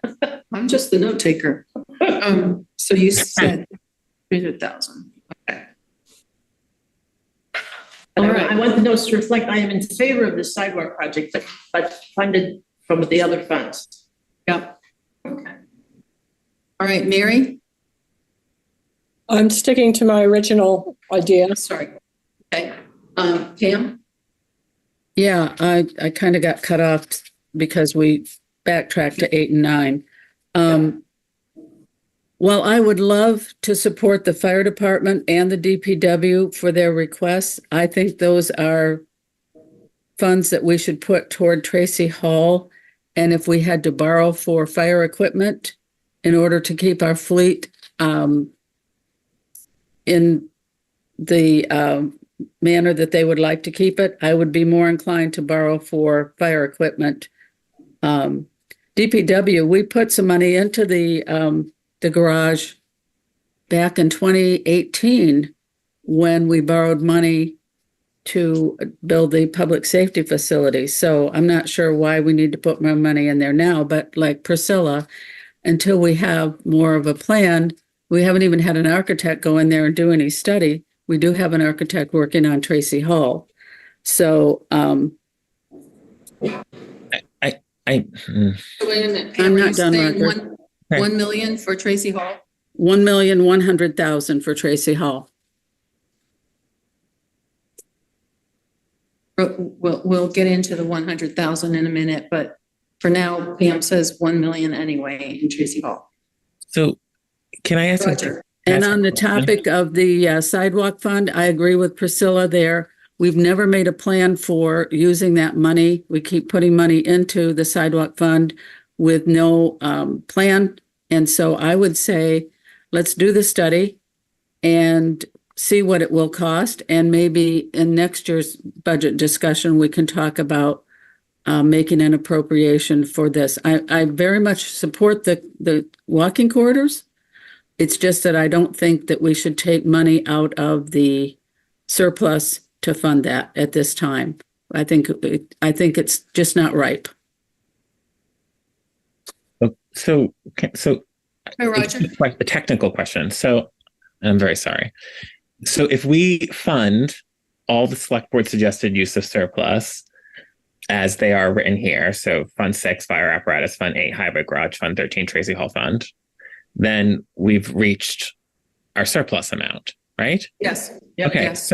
so I think that we should do that. We've talked about that for a very, very long time, and it's taking care of our existing infrastructure. I appreciate the point about bonding. I think like also bonding also is for the future. It ensures that future generations also have a financial stake in this work, right? Because it is.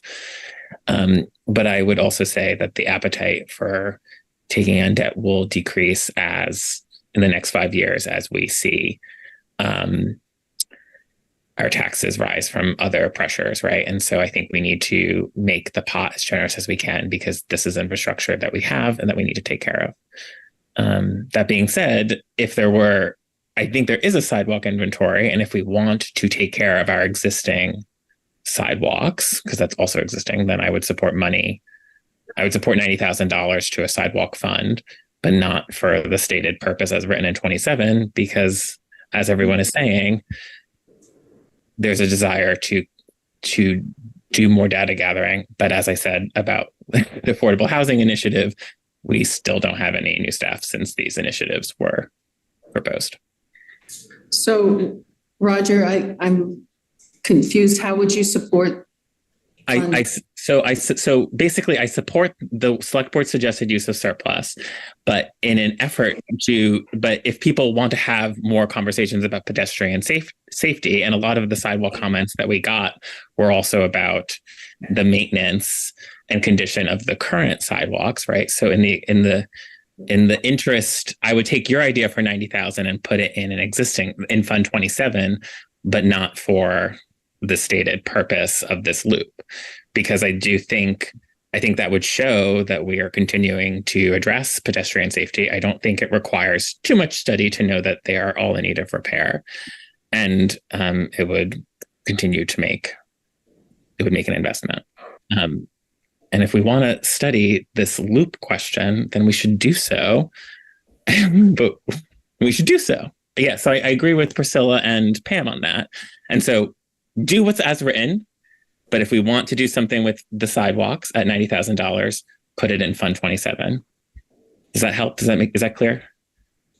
Yeah, but we're going to have to ask for, we have to say if we're using the surplus, we have to say, shall the voters approve the use of 90,000 of the surplus to fund sidewalk fund number 27? And then you want to say period. Yes. I would support that so I'm basically amending your suggestion of sidewalks. I would support that one. Otherwise, no sidewalks and do the select board selected ones. But I mean, we held all these public hearings and we heard about sidewalks. And so if we're hearing from our community, then we should do something towards that initiative, right? So I support $90,000 for Fund 27 and that to that end. Okay. That's Before all I go back, that's good. Before I go back to Pam, I want to hear from Mary because everybody's spoken about Fund 27 except Mary. I still would like to see if this is about the pedestrian corridor, I'd still like to hear more about it before we suggest what amount of money is allotted for it. Also, my understanding of Sidewalk Fund 27 is that at least its original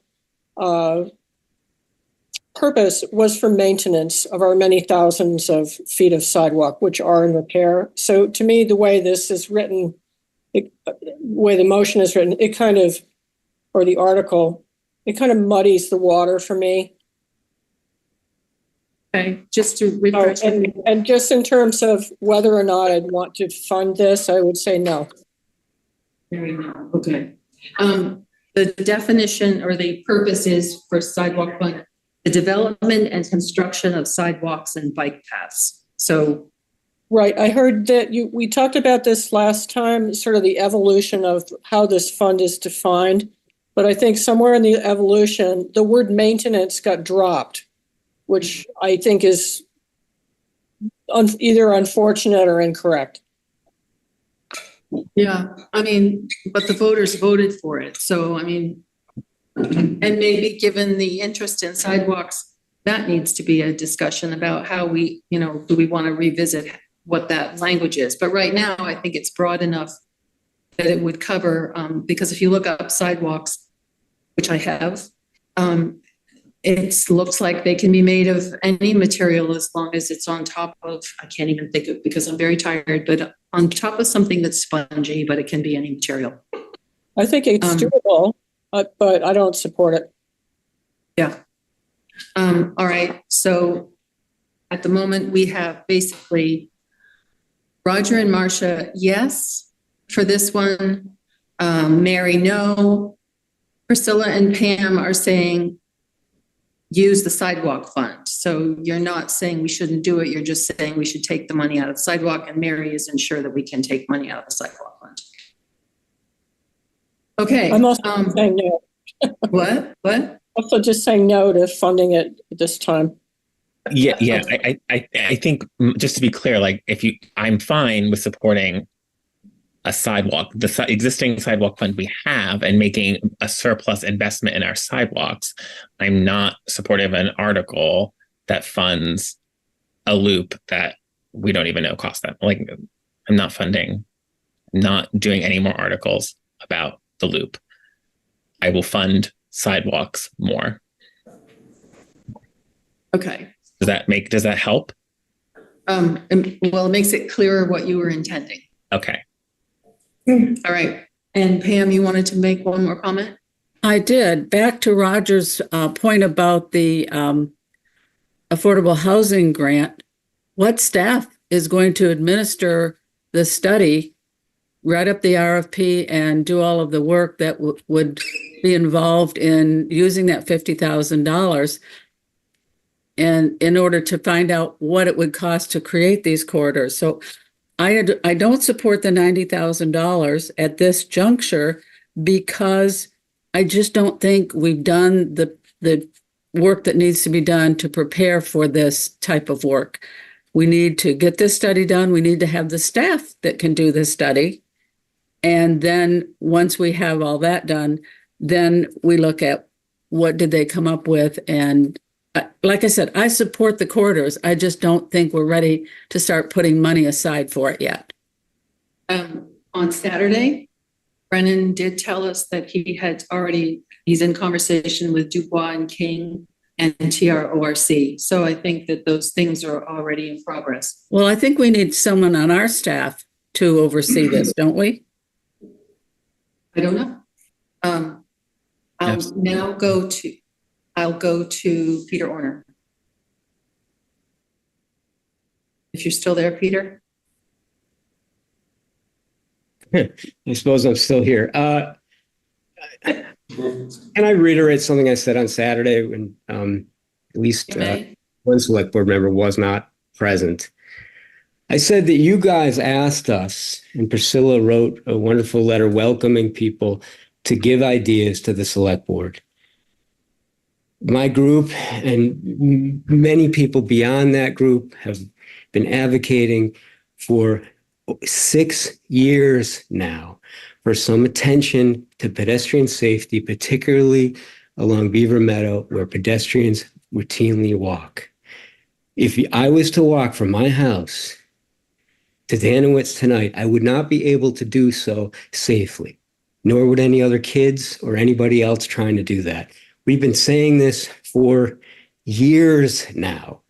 So you guys have these surplus meetings, and you did not say, as I noted, Marcia, and I know you noted that I noted it, you did not say, and by the way, only come up with options that don't need a planning director.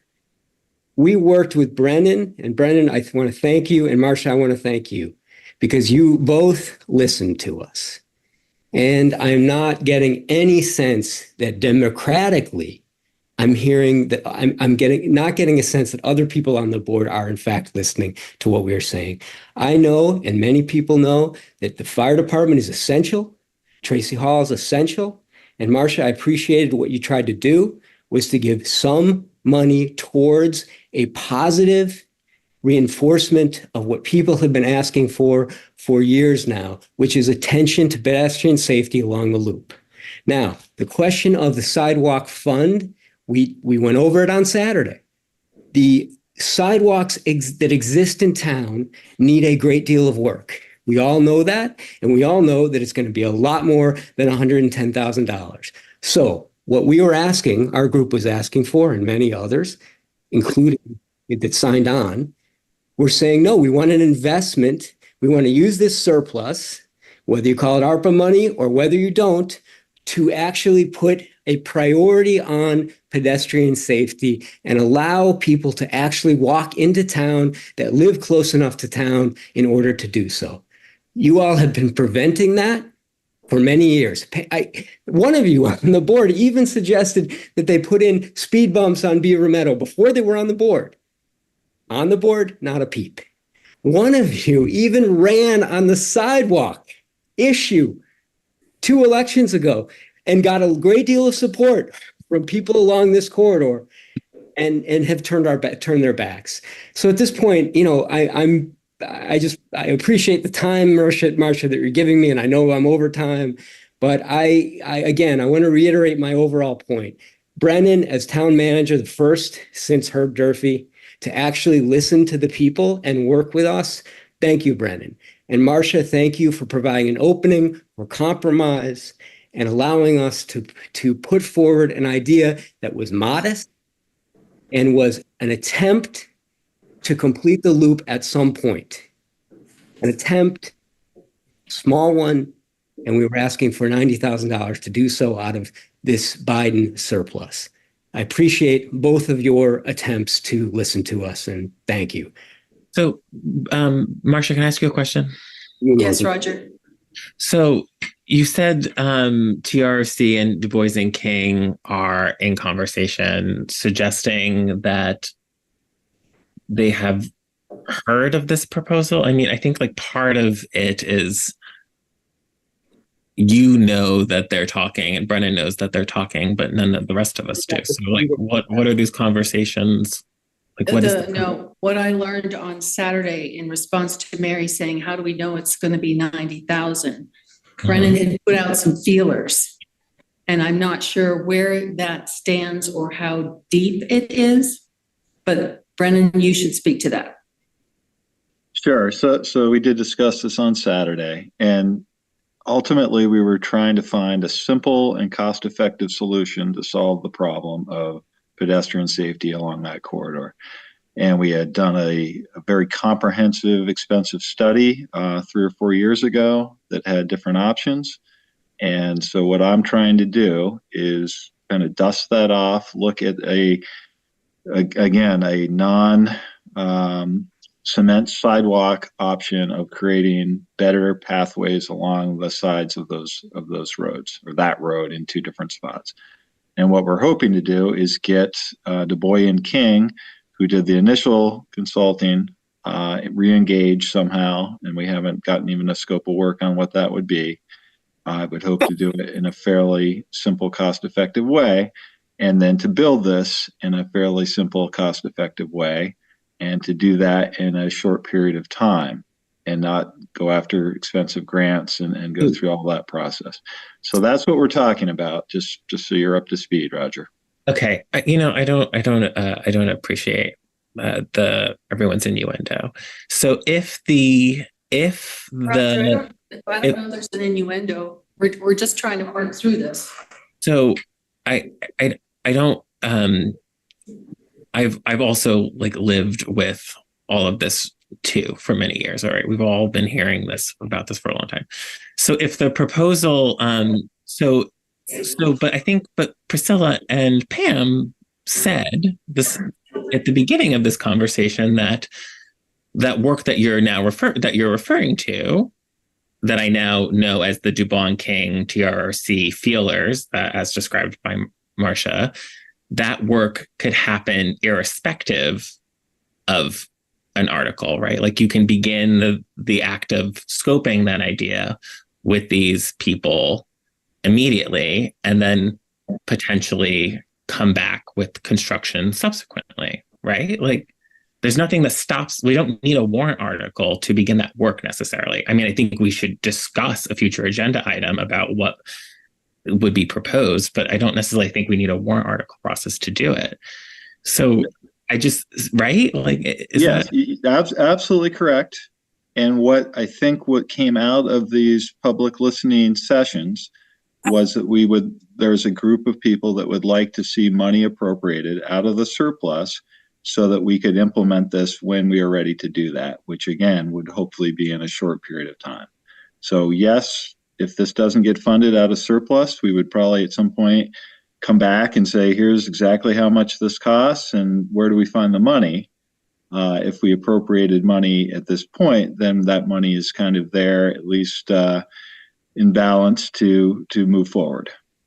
And this is the time, again, to make that decision, because we have this unprecedented surplus with $1 million to use for projects within the town.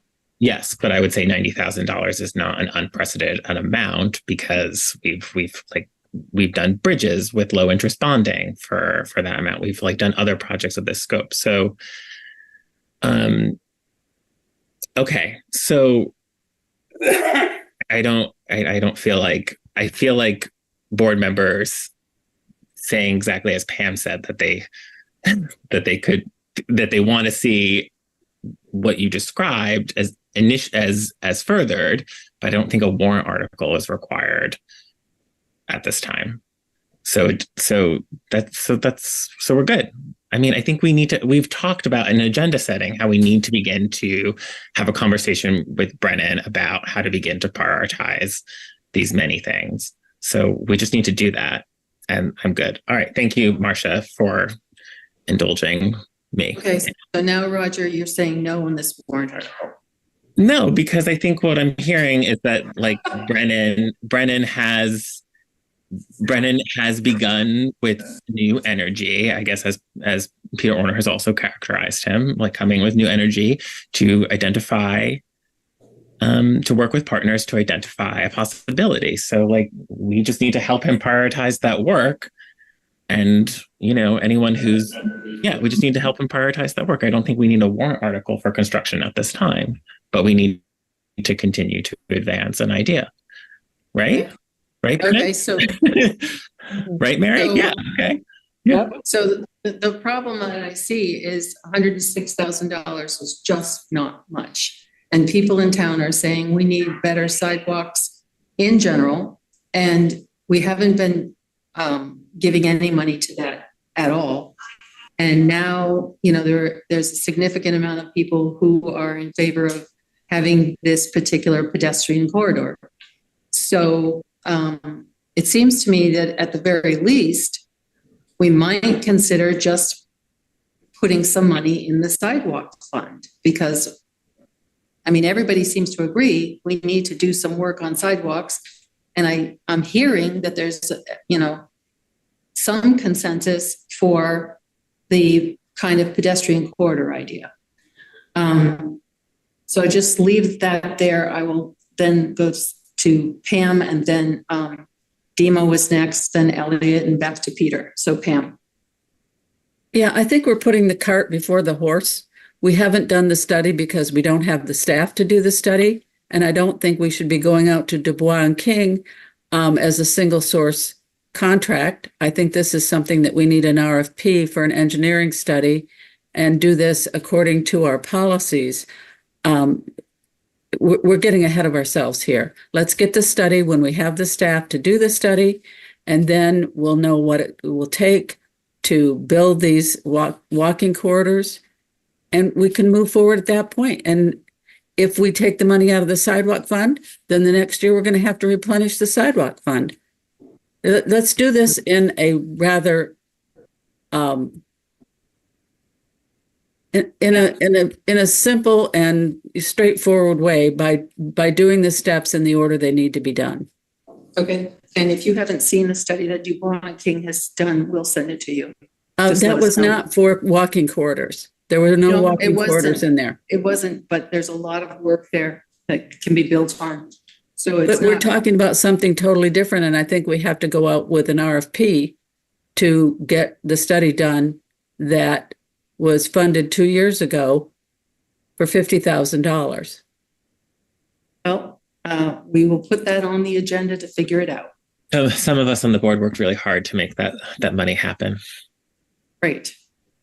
Okay, Demo, please. I think you were next. Yes. Can everybody hear me okay?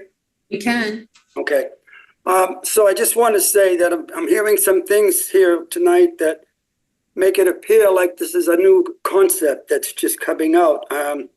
This is all part of hopefully closing a loop. We know historically that a petition was taken for the bus company to go around the park, which they're now doing and have been doing for almost 10 years. Part of that was to close the loop was the park and ride that was built by the state. So we've closed the loop there. We talk about the kids' bridge and getting over there, but how do you get to the kids' bridge? We talk about safety that way. I heard a couple of board members say that they want to do studies. Well, if you recall, when Herb Durfee was here and started this whole sidewalk project thing that was started during his tenure, there was DuBois and King came in and did major engineering studies. And I understand that is for an actual sidewalk concept and not the corridor that we're talking about now. I commend Brennan and Marcia and anybody else who is willing to listen to the voters, or in this case, the committee of individuals that would like to see this happen. And I just want to, let me just pull it up here. This is not a new concept. 2009 is when all of this started. And the town plan, I'll show you right here, and I'll read it, but it's under the goals, objectives, and actions section, and it's dated June 28, 2018. The town plan, goal G, plan, maintain, and provide for safe, efficient, sustainable, and multimodal transportation facilities that serve existing and planned land uses throughout the town. And we're just talking about one little area and region that are consistent with the character of Norwich and the region. Provide and maintain an efficient and safe network of roads, sidewalks, bikeways, and trails that incorporate rural aesthetics and encourage alternative modes of travel. And along with that, they encourage, using the park and ride, walking into town, biking, hiking, anything and everything to avoid the, use of gas and all that sort of thing. So this is not a new concept. This has been for years talking about it. It's been in the draft town plan. It's been in the actual town plan, which has been up and down. So it's not a new concept. And the fact that we've got some money to put aside, and the fact that the current town manager is taking the time to listen to the people that are concerned about public safety. I only wish the board was as concerned about public safety as the voters and the residents are. So please don't say this is new and we need to do another study. We've done so many studies. Please make this happen. Make this happen on a very small scale.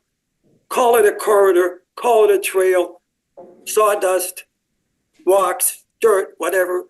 but make it happen. And someday, maybe 20 years from now, we'll have a sidewalk that goes all the way around. Thank you very much. And I also, last meeting, spoke about giving $500,000 to the town for the Tracy Hall, $300,000 to the fire department. And I also mentioned DPW in that, but somehow that didn't get reported as DPW. And I also mentioned $100,000 that the police already had that wasn't spent. So that's my vote if I was on the board. And you can always bond for what you don't get. But these are important. It's important to the department heads to get their resources for the plan for the future so that you don't run into a problem in the future. I know I'm running out of time. I just want to say this is not new, okay? It's not new at all. And this is on, I just tell you that it's 6/28/2018. And I've got the page number if anybody wants it. Goals, objectives, and actions on the town plan. So Page it's not a number? pipe dream. Page number? Yeah, hold on. I got to pull it up off the phone here. Let's see. All right. While you're finding it. 91 out of 142. Okay. Thanks, Okay. Demo. Thank you so much. I'm sorry if I went over on my time. Thank Please you. work together to make this happen. Okay. Elliot. Hey, Elliot Reed, 27 Hillside Road. I don't think I can say it any better than Demo, but I will just urge you as well to approve what you've written here for the additional funding for Fund 27. It doesn't need to be as complicated as it's been made out to be. You guys asked for input from members of the town twice, and there was tremendous support for this initiative. Multiple people spoke to it. If you look at the matrix you guys have put out, it has huge support in the town. It's not a controversial thing. I commend Brennan for doing some homework and trying to get a sense for kind of rough order of magnitude of cost, which is appropriate in order for asking for these funds. It's kind of hard to know, to put a number on without getting some of the information up front, which he's done. I think it's safe to say that we're not going to overspend with the 90,000, regardless of what we do. I don't think there's a lot of risk there. So yeah, I would plead with you guys to make the decision to stop and adjust course from what seems like the direction you're going, and to listen to the input you're getting that you asked for from the public. Thank you, Elliot. Peter, you want the last word? Just briefly, I can't do any better than Demo and Elliot, but I will say this is that the initial idea, and just to go back to it, was to make especially public facilities that are underutilized, Barrett Park, as well as this brand new kids bridge that we have, which is totally inaccessible to the children that it was built for.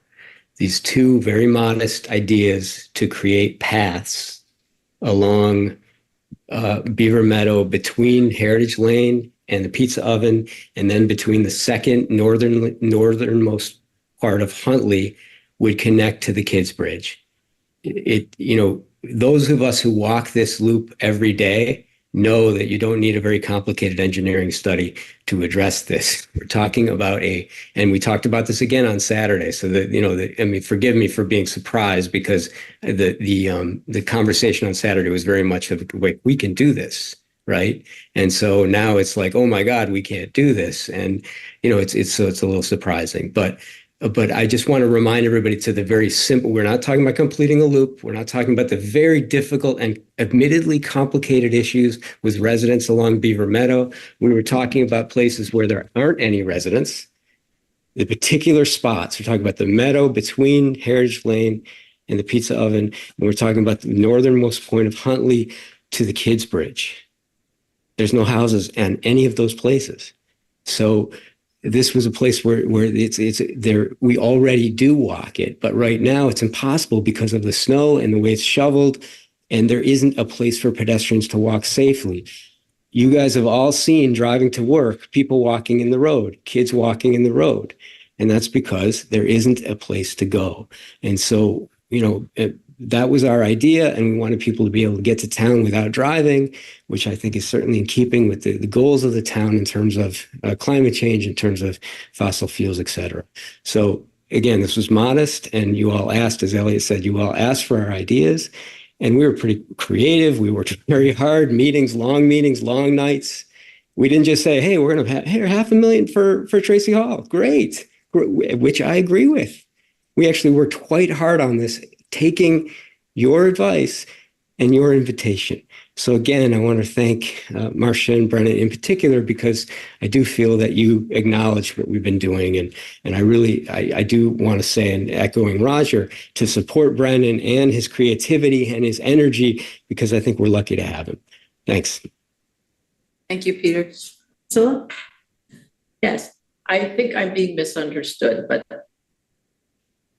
I want this to happen. I don't know why it can't happen.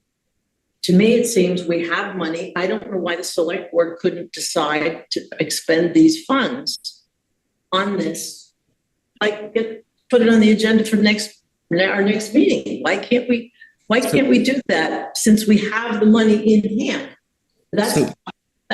So that's why I'm saying, why take the surplus if we have this money? And nobody has spent anything on the sidewalks to repair them or anything for a very long time, but it would help, whatever it's shaped, to have a place where people know this is where pedestrians can walk, even if it's a little rough. And, even the sidewalks that are in good shape get very rough with the snow and the ice and stuff.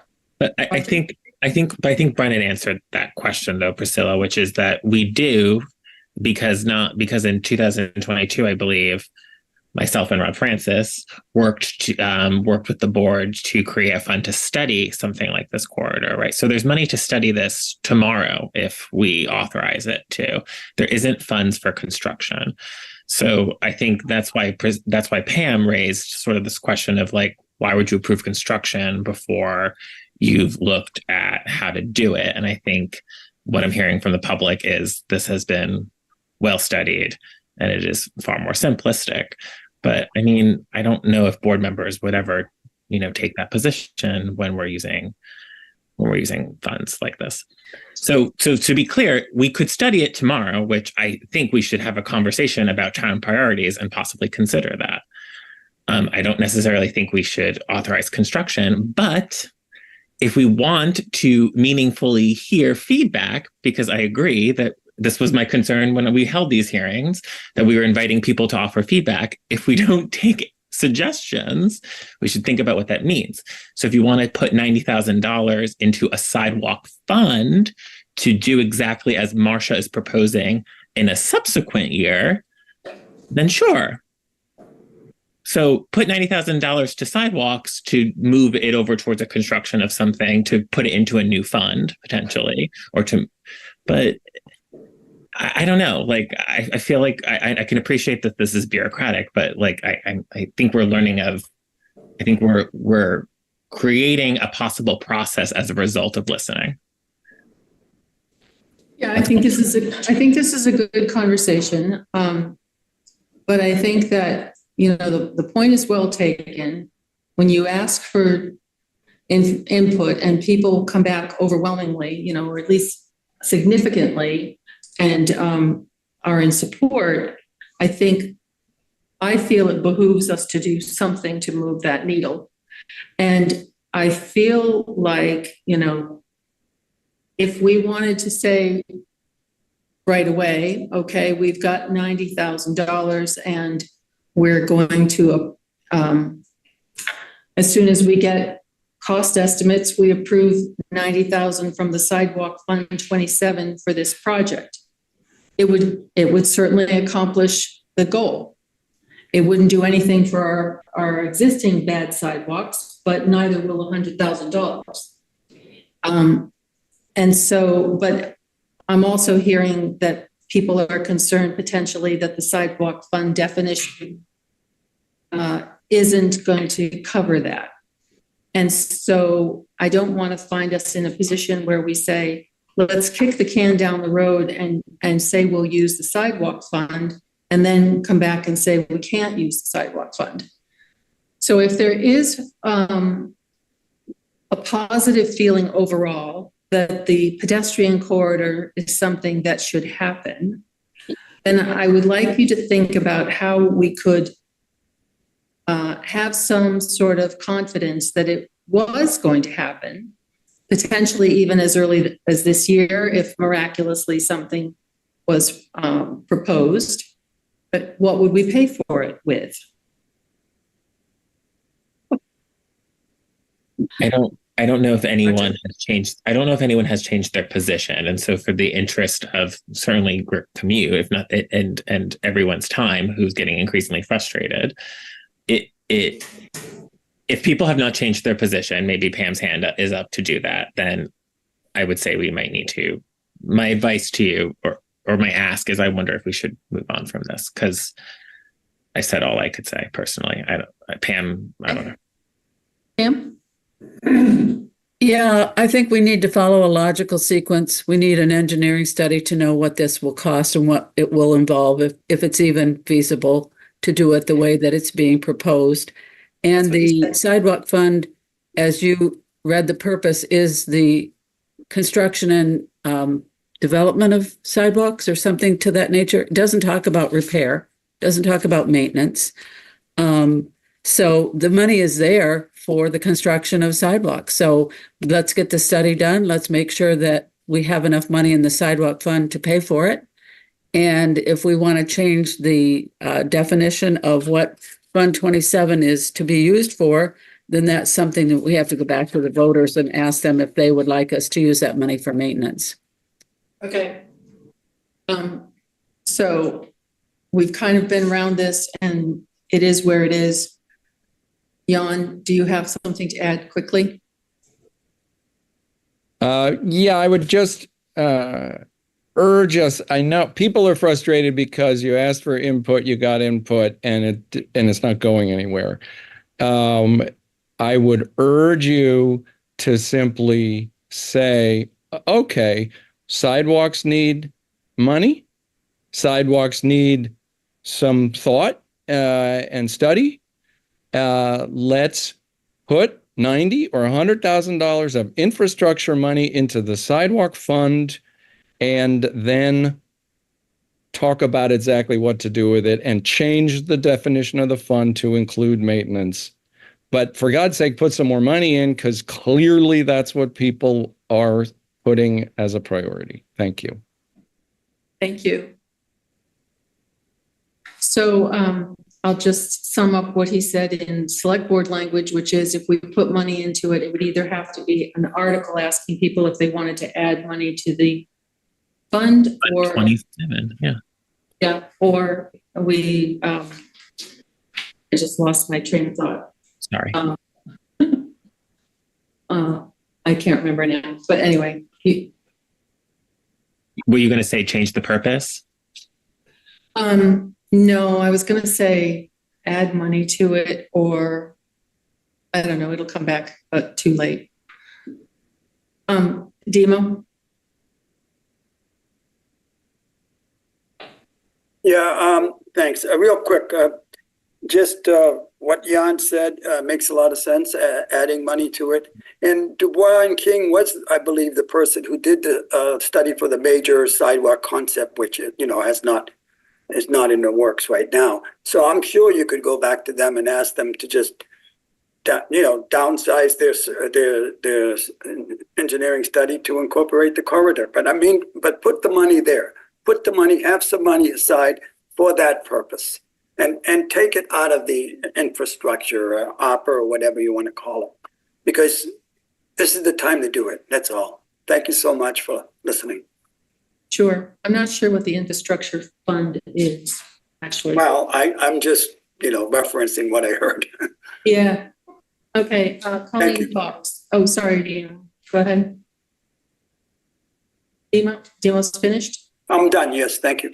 Okay. Colleen Fox. Hi, Colleen Fox, 308 Beaver Meadow Road. I think what Jan said is probably the only thing that's going to move us forward tonight. And I think we all want to move forward. And I think that all the select board members have done a great job of, trying to allocate the monies of this fund to the surplus to reflect the priorities of the people in the town. And the one thing that we're getting hung up on is this sidewalk/corridor. And we don't have exact details for how the money in the other priorities is going to be used either. So I encourage you to do what Jan said, change it so that it just is putting the $90,000 somewhere to be used towards sidewalks, whether you want to, and towards this corridor eventually. No, you can't do it today because we don't know the exact details, but put the money where the priority is and let us figure it out, just like we're doing with all the other areas where you're allocating money. And thank you very much for your efforts. Marcia, if I may. I remembered. Can I say it? Yes, of course. Take it out of surplus as was proposed, or just do a new article that says, do you want to put 90,000 in the sidewalk fund? Yeah, Period. yes. And that's what, so with all due respect to Jan's brilliant idea, I thought that was my amendment of your idea, which was to take the $90,000 and put it in sidewalk fund number 27. So just get rid of the purpose of it. So I think the question now is, does anyone else on the board support that? And are you talking about surplus money? Yes. Okay. All right. Does anybody else support that? No. No from Pam. Mary?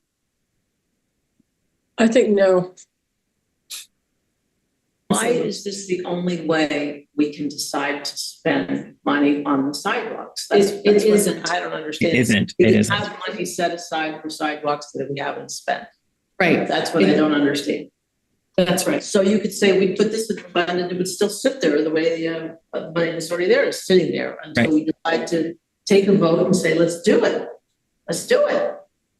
Okay, so show of hands. Take money out of surplus, yes or no? If this is the only way to get it going. No, it isn't the only way. Show of hands has to be either yes or no.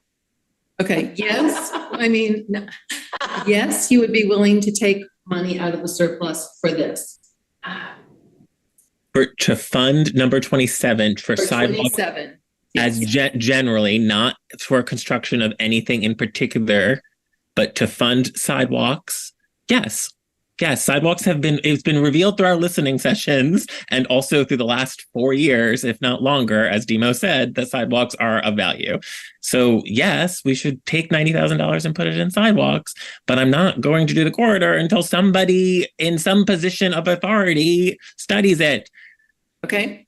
Pam, yes or no? Oh, Mary, go ahead.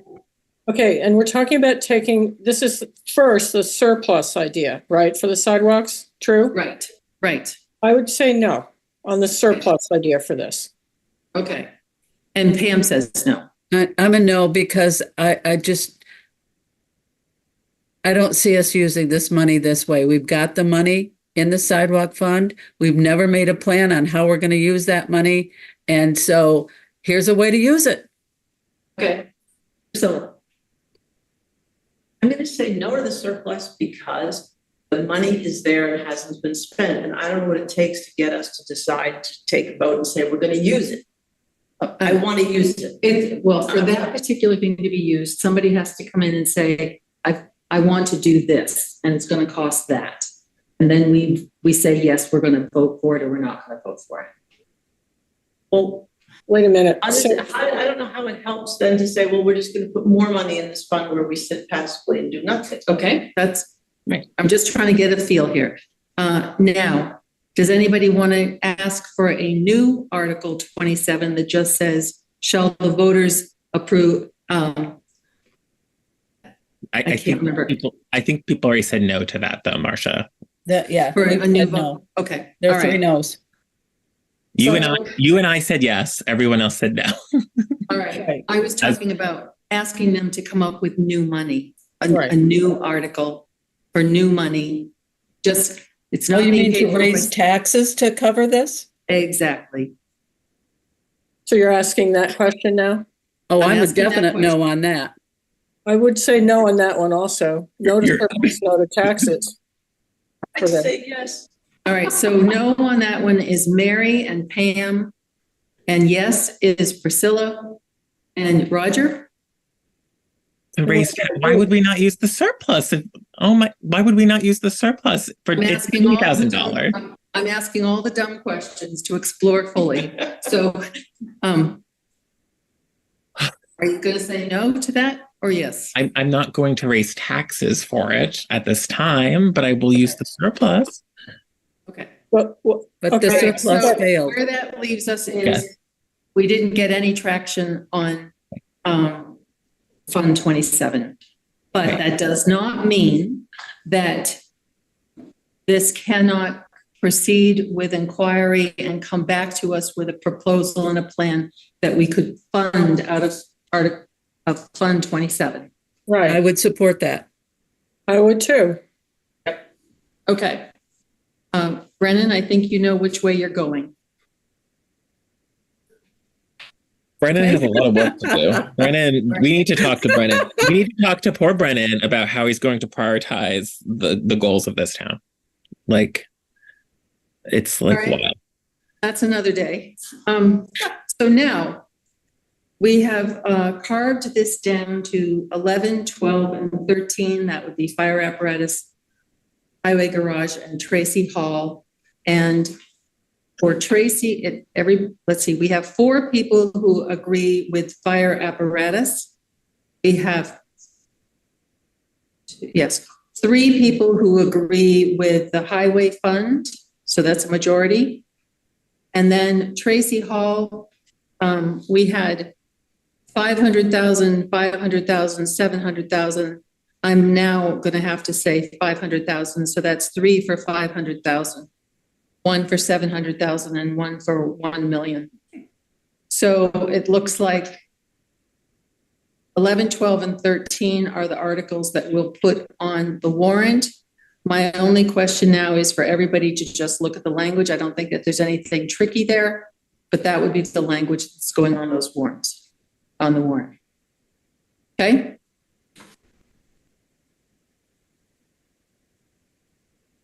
All right. Good job. Thanks, Marcia. Thank you. That was a difficult exercise, but hopefully we have learned a few things and we will still come out where we want to come out. It is now time for informational items. Town manager report, please. Brennan, are you prepared to tell us what's going on in town? Yeah, I will certainly try. Can I have a Sorry, point of we have to order? vote. Yes. Sorry, you can tell I wanted to move on. When are we going to cover the $100,000 issue? Oh, well, we'll do that now before we vote. Barry, or Brennan, would you like to go through that? Well, I'm going to turn this over to Barry. We have looked at the concerns that were raised by Ms. Smith about her accounting for the extra $100,000. I think it's probably simpler to let Barry read a memo that she created to that effect. I can also, if you'd like, share a screen here that is a visual that was created by Marcia in our conversations about how to address the question. And I think that might be helpful to folks too. So, yes, please. If I may, I will see if I can do this. Yes. No, it's fine. People able to see that? Yes. Yeah, the bottom part of it is missing, but we can start and work through it. Okay. And then if Barry is still on the call, I am. I'm here. I'm going to let Barry just speak through her memo, which I think will explain to folks the thought behind the additional $100,000 that's being debated. Okay. Can everyone hear me okay? Yes, we can. Yep. Okay, thank you. So in fiscal year 24, 2 police department invoices were submitted to the finance office to be paid from the general fund, indicating the monies were to be expended from the fiscal year 23 budget. At the time of invoice submission, the fiscal year 23 had been closed, leaving the monies to be paid in fiscal year 24. The monies were approved by the select board in fiscal year 23 and were not approved for expenditure in fiscal year 24. the presentation of the two invoices with the expectation the invoices were to be paid from the fiscal year 23 police department budget raised budgetary concerns for the police department. The police department, upon guidance from the finance office, assumed the invoices could be paid from last year's budget, meaning fiscal year 23. As a result, a number of subsequent invoices submitted faced the same issue. As of January 3rd, 2024, police department expenses anticipated to be paid for from fiscal year 23 that are being paid from fiscal year 24 consist of mobile radios, portable radios, guns, and retrofitting of a police vehicle. The total amount planned for fiscal year 23 paid in fiscal year 24 as of January 3rd was $92,761.27. The police department included these items for expenditure in fiscal year 23, not fiscal year 24. The initial thoughts on the topic stemmed from a budgetary concern. Because budgeted monies were not expended in fiscal year 23, expenses from a town-wide perspective were reduced. Not spending these funds increased the surplus. Recognizing the police department acted on the assumptions when building its fiscal year 25 budget, it seemed prudent to assist the police department budgetarily. Now, talking about determining a surplus, the surplus amount is determined each year by reviewing the difference between revenues and expenses for the year. If revenues are more than expenses, a surplus is created. Surplus amounts post to the balance sheet in an account category of unrestricted funds. Upon review of the numbers, it seems there may have been a prior year surplus in addition to the surplus from fiscal year 23. The total surplus is $1,806,909, of which $1,068,621 was generated in fiscal year 23. After infusing $700,000 into the fiscal year 25 budget, it was suggested the available surplus be considered to be $1 million versus $1.1 to assist the police department meet 3 years worth of budgets based on the expenses discussed above. And then with talking about funds and surplus, since the idea of assisting the police department budgetarily was introduced, questions have been raised about the surplus and how funds relate to a surplus. The amounts approved in May 2023 by the Select Board equaling $62,000 to be paid from the general fund but never expended in fiscal year 23 contributed to the surplus without question. As a result, the available surplus could be viewed as $62,000 less, or $1,038,000. However, one could argue that in calculating the surplus, all revenue and expenses are included in the calculation, and that funds are a non-paper classification of monies found in the general fund, and therefore were already considered in determining the available surplus. So in conclusion, what began as a budgetary concern morphed into consideration of funds, their restrictions, serving the voters as required, and learning opportunities have occurred to avoid such issues in the future. With that said, the question remains on the best course of action for the original presentation of the $100,000 for the police department, taking into consideration what was recently learned. Go ahead, Pam. You say that the total was 92,000, but two of those motions on May 10 said that we were going to use reserve funds. So did we charge the reserve funds, or did we charge the general fund for the, it was. The $62,000 was charged to the general fund, to my knowledge. And then it said they approve up to $21,000 for the outfitting of the 2023 Ford hybrid from the police cruiser reserve fund. And the other one was for long guns coming from the police special equipment reserve fund. So my question is, did we charge the reserve funds? And we're only talking about the 62,000? Yeah, that's what I just said, Pam. I didn't understand that from your comment, so I wanted clarification. Yeah. So where I said the amounts approved in May by the select board equaling 62,000 to be paid from the general fund, but never expended, and fiscal year 23 contributed to the surplus without question.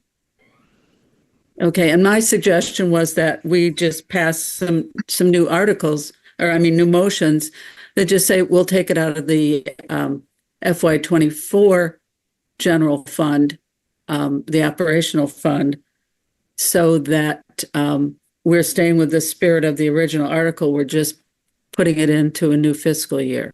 That was my suggestion. And the concern we had was, how did that help the police department's budget? That it was started with a budgetary concern. Oh, I think they're going to be underspent this year too, because we've had one officer position that hasn't been filled since July 1st, or maybe even before. So I don't think there's any risk of them running over, and there'll be other departments that'll be under too. So I think we have the operational funds to probably handle it in fiscal year 24 and not take it from the surplus. That's my opinion. Well, remember, Pam, you can't take anything out of reserve fund that isn't specifically for the purpose of that fund. So it wouldn't help if we underspent or overspent. I'm not talking about reserve funds. I'm talking about the operational fund, the general fund. And the surplus was calculated by figuring the total of the general fund and the reserve fund, because we don't have pots of money. We've got one general ledger, and it's accounted for on paper. Or when you close a year, you close the year, you draw a solid line, and now we're in a new year, and you have to decide how you want to spend money in the new year.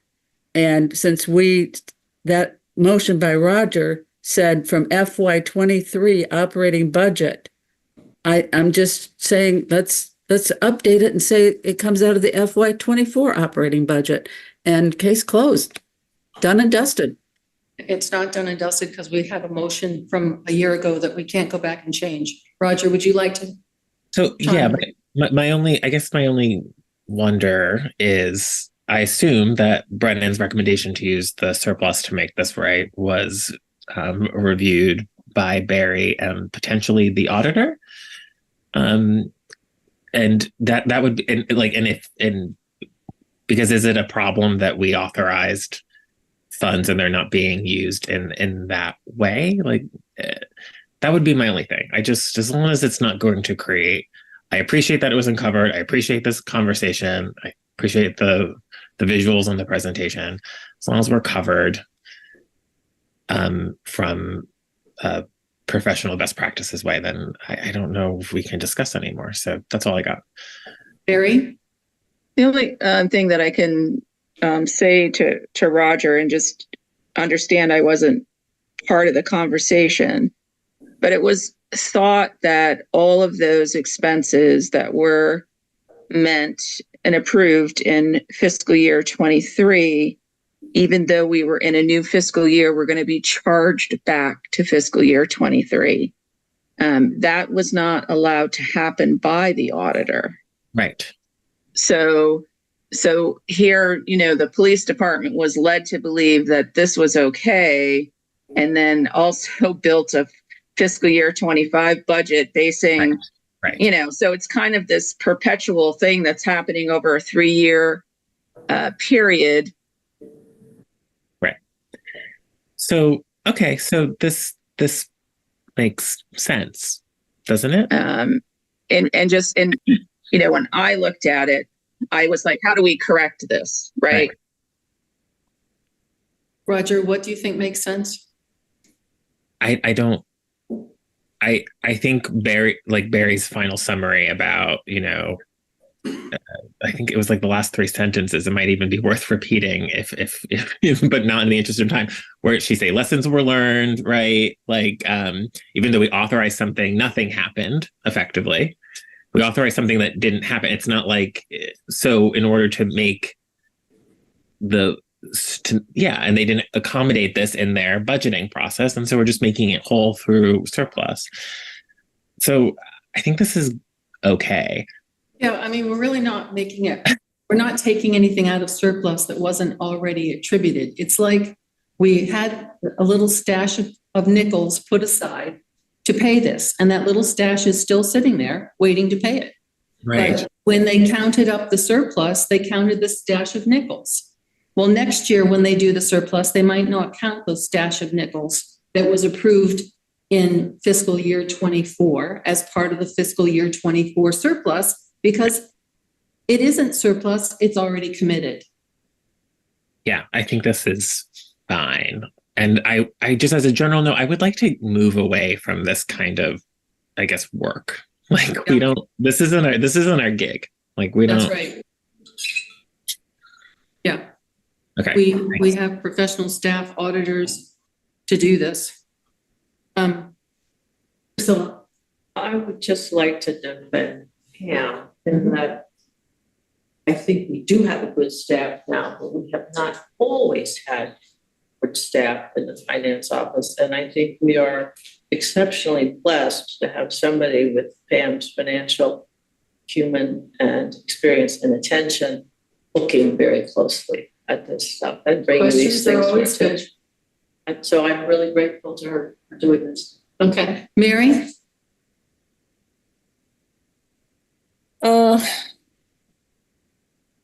I think we're fine. I think we should move on from this and get our articles voted for and just get on with the meeting. Okay. The surplus is $1 million as has been calculated by our finance office and anticipated by our police department. And I see Chief Romei here. If you wanted to say anything, you're welcome to always. I think we're working off $1 million. I appreciate the opportunity. I will not dare slow this train down. Excellent. Excellent. Well said, sir. All right. Could the graphic be taken down, please? You want it what? Down? Barry's graphic. Barry's graphic. Thank you. It was very helpful. Thank you. Pam, you want one more comment? Yes, I do. Well, we wouldn't have this problem if the finance director that we had previously had accrued these funds. Then I'd have no issue with how this was handled. So, but it's too late to accrue for FY23 to spend in 24. And my question is, are we using 62,000 of the surplus to cover those two payments for the radios and not 100,000? Because the other money was to come from reserve funds. So it's only 62,000, correct? We've deducted 100,000 to be sure that because some of those things said estimates. So they deducted 100,000 to cover that. That is not surplus. Those were nickels in the fund pot of the police department that are waiting to be spent on items that were approved in fiscal year 23. We paid them $27,160.72 and $30,783.50. So we stayed under the 62,000. So the other 38,000 or 39,000, whatever it is, I would say would not be counted in this transaction. Well, I would let Barry answer this, but my understanding is that you take a snapshot at a particular time and that's how you determine the surplus, and that since that time, things were paid. Is that true, Barry? Yeah, all those monies were paid in this fiscal year 24. But some of them came out of the reserve funds. Right, but the surplus looks at the overall revenue over expenses. The reserve fund money just sits there and waits for us to approve expenses out of it. That's true, Pam, except that it's not sitting there not being counted. If we said the surplus was only from what we had in every other account other than that reserve funds, then you might have an argument. But that's not what they did. They took a snapshot looking at the entire pot of money that I called the general ledger on that circle. So we've agreed majority here, we're not going to question our finance director. Well, we'll see how it turns out in the finance reports. We will. Cheryl, do you want to have a comment?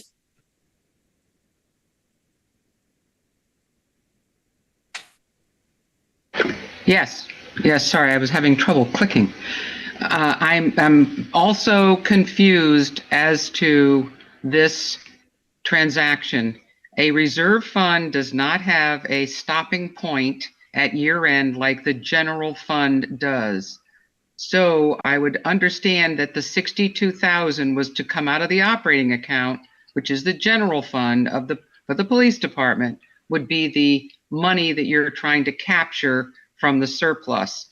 The reserve funds continue on and on year after year without any quote surplus. So if monies were paid from there, then that's not part of the general fund surplus unless I'm misunderstanding something that is being shared. You are. Barry, go ahead. Well, what I think the point that's being missed is that when we looked at this, it was from a budgetary perspective initially. I acknowledge the 62 came out of, the general fund and the others were reserve funds. But when we initially looked at this, we looked at it from a budgetary perspective. And just on that alone, that those monies are coming out of a different fiscal year. And as conversations continued, the complexity of how it all works also came to light. So I understand Pam's perspective and I understand Cheryl's perspective, but we're also trying to help the police department get to a place where it's trying to get, and I feel like we would kind of worked against them a little bit, and we're trying to correct that. I don't know if that makes sense to you, but I think the simplest way to capture this and just end the conversation, please, is that the reserve funds, yes, go on because that's the nature of them by statute. They don't get returned to the people, and to some extent on paper, they stay there forever until they're spent. Everybody understands that. What happened this year was that there was a surplus analysis which added together everything from the reserve funds and the general fund. So think of it, may not be easy to do to think of it in such simple terms, but it's easier for me. But they added everything together and there was this huge surplus. And then they realized, oh yeah, there was this amount of money, about $100,000 that was approved to be in the proper ways, to be spent from the reserve fund, to be spent in the proper way from the general fund.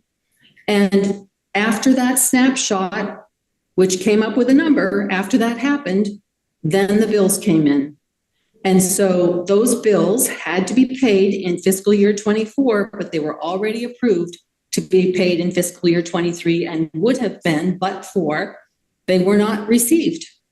And so given the way this flowed out, everybody has learned something. And all we know and can count on is we shouldn't be taking $100,000 and away from the police department. It isn't that it's in the surplus. It is there waiting for their bills to come in. Right. And so I think we need to move on from this discussion. Can we just acknowledge, I would just want to, it's worth taking the time to acknowledge Barry's work on this. You've created a defensible opinion from a lot of moving parts, and you have stayed until 9:30 at night to do so. And so you are valued and appreciated, and thank you. Thank you. Yes, Here, thank here. you, Barry. Here. my pleasure. Thank you. Pam, I know you disagree with all of this. We really need to move on. I just have to say that we don't budget for expenditures of reserve funds. We budget for appropriations to the reserve funds, so the budget is not impacted when the board approves an expenditure from the reserve fund. We just take the money out of the piggy bank that's been sitting there. And so only $62,000 is coming out of that reserve, out of the surplus. The other money's coming out of the reserve funds. And I just don't understand why this $38,000 is not being put back toward some of these other expenditures, because we didn't touch it. We'll have more surplus next year if we put more in. So move on now. Okay, well, I'm glad that you think you know more about this than the people who've done finance for their entire career. No, I'm just listening to our hired people. Okay, Roger. No, I'm so done. Thank you. Okay, good. All right, so now we have gone through the articles and we have decided that we are approving lines 3, 4, 5, 6, 8, 9, 11, 12, and 13. So, could I add to that, Marcia? Yes. Just that 8 is as amended. All others, I think we kept the language. Is that true? Just to confirm. Correct. As amended as to the title, right? Right. Yes. Okay, good. Everything else is the same. 8 as amended. Okay, good. So I didn't think we needed to say the entire article when you make the motion. So I just did it the way I did it. But do it however you think. Anybody want to make a motion? I'll give it a try. Okay. I move to approve the following articles for the fiscal year 25 warrant from the possible warrant articles enclosure in the 1/24/2024 Select Board packet.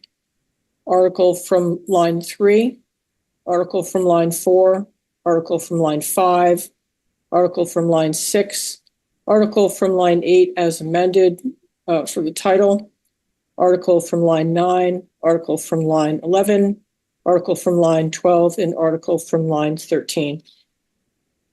Thank you. Do we have a second?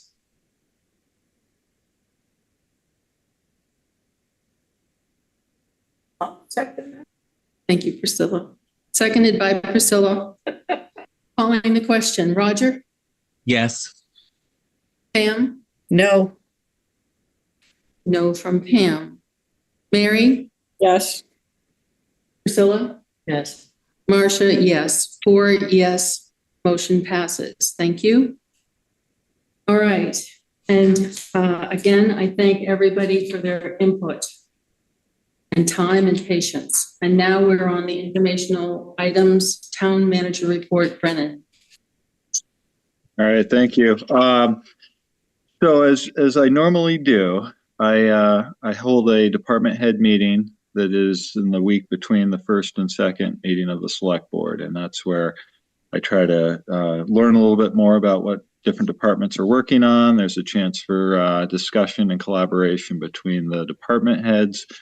And in the interest of time, I'm not going to go through some of the details here, but there were a couple things that I thought were interesting. And I'll just start out with the DPW. I just really would like to acknowledge the hard work that our DPW crew has been putting in here. I think we got off to a slow start with winter, made it through December fairly well unscathed, and now we've had really a lot of weather events requiring road service, and I think everybody's been doing a very good job to the very best of their abilities, again, recognizing finite resources in both equipment and personnel. So I certainly hear complaints from time to time from folks about the timing of snow removal or the way it's being done, but I do just want to acknowledge the hard work that our staff is putting in for the town. The other piece that came out that I just want to put out there for a future discussion, this isn't something we have to debate tonight, The federal holiday of Juneteenth, which occurs on June 19th, came up for the second time. I think I had mentioned this last year.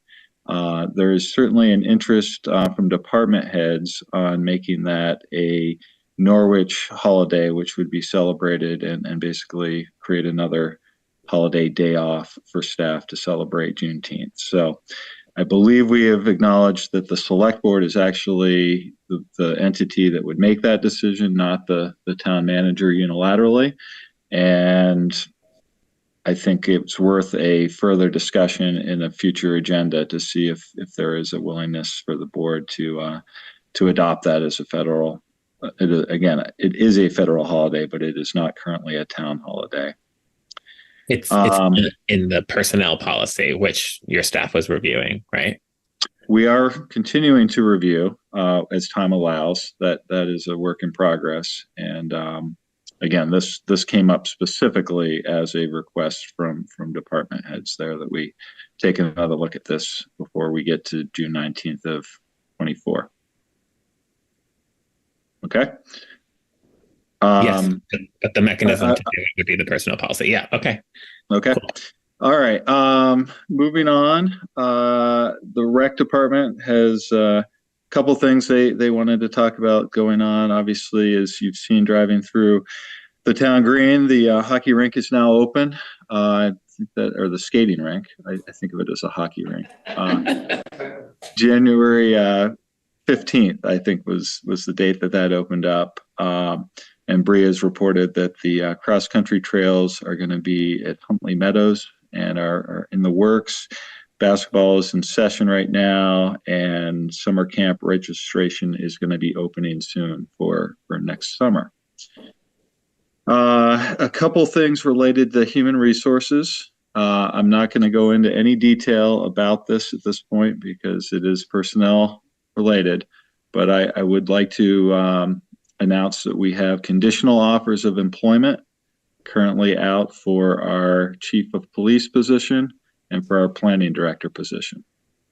And I will be happy to talk more about that once the conditional piece comes off. And I'm excited about the opportunities to fill those two permanent positions.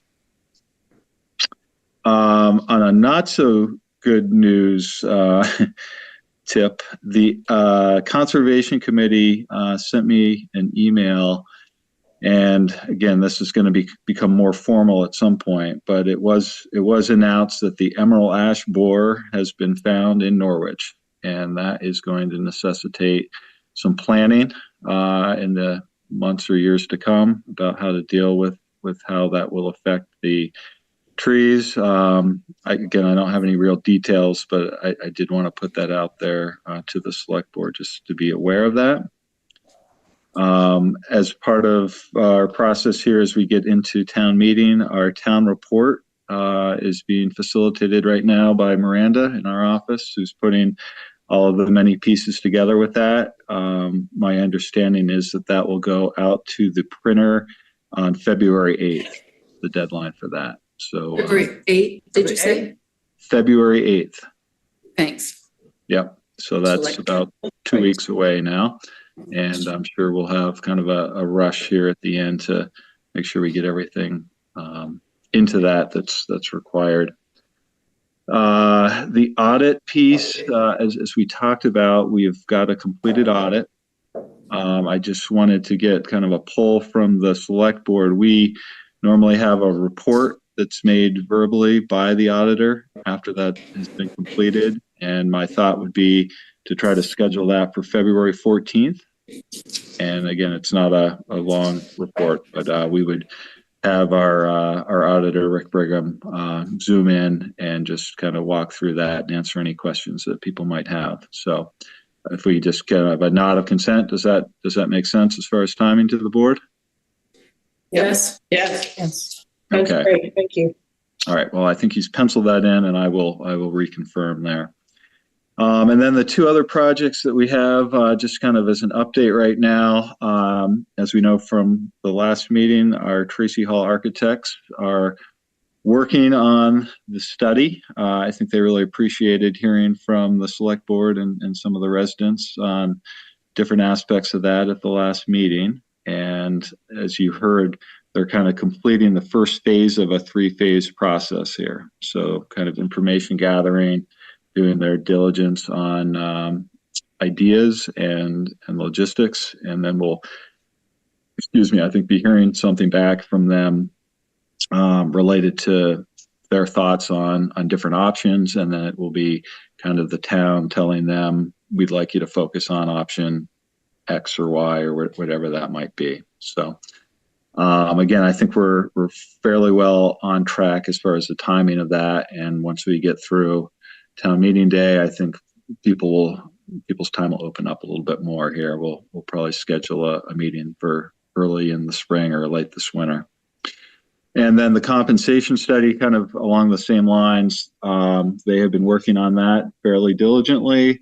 I have a draft that is kind of in the final steps of some discussion within the staff and the consultant, and then we would look to bring that back. Again, we might want to wait till after town meeting in March, but that's something that will be coming back to the board for a report out by the consulting team.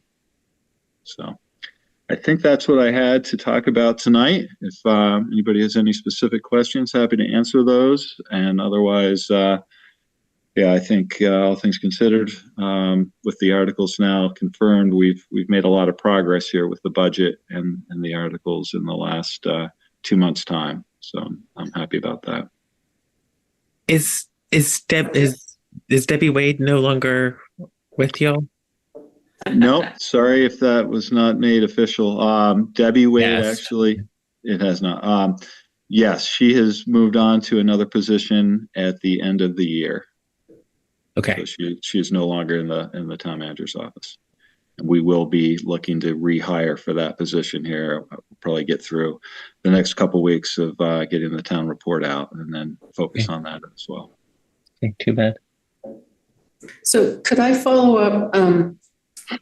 So as to the Juneteenth, Brennan's saying that's a select board decision, which makes sense. I'm just wondering, I don't know how that plays with union contracts, for example. And Roger's saying this would be in the personnel policy. And I'm assuming that the personnel policy is blessed by the select board, because that's what I've seen in the past, I think. And so wouldn't we decide that before the personnel policy is written? It's our job to write the personnel policy, but Brennan had and previous people in his seat have made the case that town staff should work with a legal team to prepare that draft for our adoption. So yes, it is our decision, but we have honored a recommended process. But if we don't have to, I loathe having multiple Word docs being sent around to have us do that work. But yeah, I mean, maybe they're independent of each other too. Yeah, I guess in my mind, they're independent of each other for this specific discussion, because I feel the work of updating the personnel policies, again, has been started. It's kind of ongoing, but it's something we haven't had a great deal of time to focus on. We're going to continue to work on that. This is more, in the personnel policies, there are stated holiday days, and those are days off for town staff. So that's kind of what we would be looking at, is increasing an extra day of holiday for town staff if, again, the select board is interested in entertaining that. So it would seem to me that the personnel policies will ultimately be reviewed by council before we approve them. And if we can slice and dice some of it before we get the whole enchilada in front of us, it might be easier. So if we could have some things like that you identify on an agenda item, I think that would be easier to deal with, because then we could talk about the extraneous collateral issues, if any, on each one, because usually in personnel policies, there are collateral changes. Does that make sense? I mean, what we could also do, I mean, this needs to be a future agenda item, because what we could also do more immediately is address it programmatically, and you could not give it necessarily a day off, because the personnel policies would do that, but you can ensure that town staff are coming to work, but doing something in service of Juneteenth. So you could have a Juneteenth celebration in the town of Norwich that is effectively like a work day. So there's lots of different ways. I would be interested to know more about what people's ideas are for a future agenda item, because we don't have to get technical about it. Yeah, I mean, I can see some people saying, well, I don't want to have to do a programmatic thing on Juneteenth. I'd rather go to work. Sure. Yeah. So, well, anyway, Rob, yes, Brennan. If I may, so on the face of it, this could be fairly straightforward, right? This could be the town of Norwich would like to recognize Juneteenth as a town holiday moving forward, starting this coming year. And the select board could bless that as a standalone adoption. And that would at some point go into a revision of the personnel policies as another holiday that would be added into that existing holiday list. But again, I don't know that we need to get into great detail at 10 o'clock at night here after a long meeting, but I did want to just put that out there as there is certainly interest being expressed from town staff to have that holiday recognized in Norwich. So is there a memo or a proposal that you would put together for us to review for a future agenda item? I think when these things are discussed like this, I think the perception then becomes that we don't want to do it, or that we're not moving ahead, but in fact we are animated by whatever you effectively put in the packet. So if you like I said, my purpose was just to bring up that this was discussed in a department head meeting tonight. I think, maybe the best, most expeditious way to move it forward would be for me to put a memo into the next packet with the reasons why we think this would be a good idea. And then the select board would be able to take an action if they chose or not. Yeah, that's great. Right. And if we could, it'd be nice to have benefit of counsel, is this going to be okay to do? Yeah. The union contract was the one piece that I wasn't clear on, is how does that work? They need to accept that as an additional day of holiday. So I can work on that. It'll either be in the next packet or the second meeting in February. I should be able to have something back. Okay. So when you produce it, we'll put it on the schedule. Great. Yeah. Okay, good. So that's it for you, right, Brennan? Yep, that's all I had. So the next thing that we had is the finance director's report, or the finance report. And as usual, any of those questions would be sent to Brennan. I have a question that do you want me to just send it to you or say it to you now? Send it to me, please. Okay. It's late. Yep, it is late. I'm about to lose my battery. All right, next we have reports just from fire, IREC, and police. And I'm just wondering, first of all, thanks to the departments, because it's always helpful to know what's going on. And Brennan, do we have any indication of when the IREC position will be filled? And is there any news about the energy audit timing? So the position is filled in the interim right now. So there is someone working in that capacity, and they also have some insight into the energy audit timing and have said we should be hearing something. We've heard this for a while.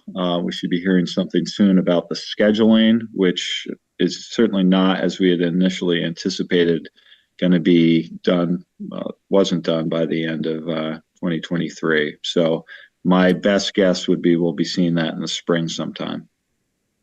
Okay. Good. So we have no discussion items. Our next meeting is February 14th, and the following one will be the 28th. Well, how about the fire? These are just there they are in your packet. There they are in the packet. Unless Thank you. anybody wants to bring up anything. Thank you, fire department, thank you, police department for, there are people who are saying to me they're feeling quite uncomfortable with the low level of police that we have in town, and coming to me with stories of, you know, nobody was there when such and such happened, or the police from another town had to come and eventually got here. And I'm aware of some of the reasons why it's been hard for us to even put out a description of the job. But I know we're trying to hire more people, but it is becoming a concern to some people, especially people who live alone. Yeah. And you know, the Chief Romeo puts out this list. She's like, whoa. And it doesn't really tell you. I mean, it tells you some stuff, but they don't tell you the juice. Of course not. Okay. I don't think that there's anything else. Do we have? I'm dying. Motion to adjourn. I move to adjourn. Thank you, Thank you. Mary. Do we have a second? I'll second. Second by Priscilla. Pam, how do you vote? Yes. Roger. Yes. Mary? Yes. Priscilla? Oh, yes. Marcia, yes. It is unanimous and we are adjourned at 9:45. Thank you very much, everyone.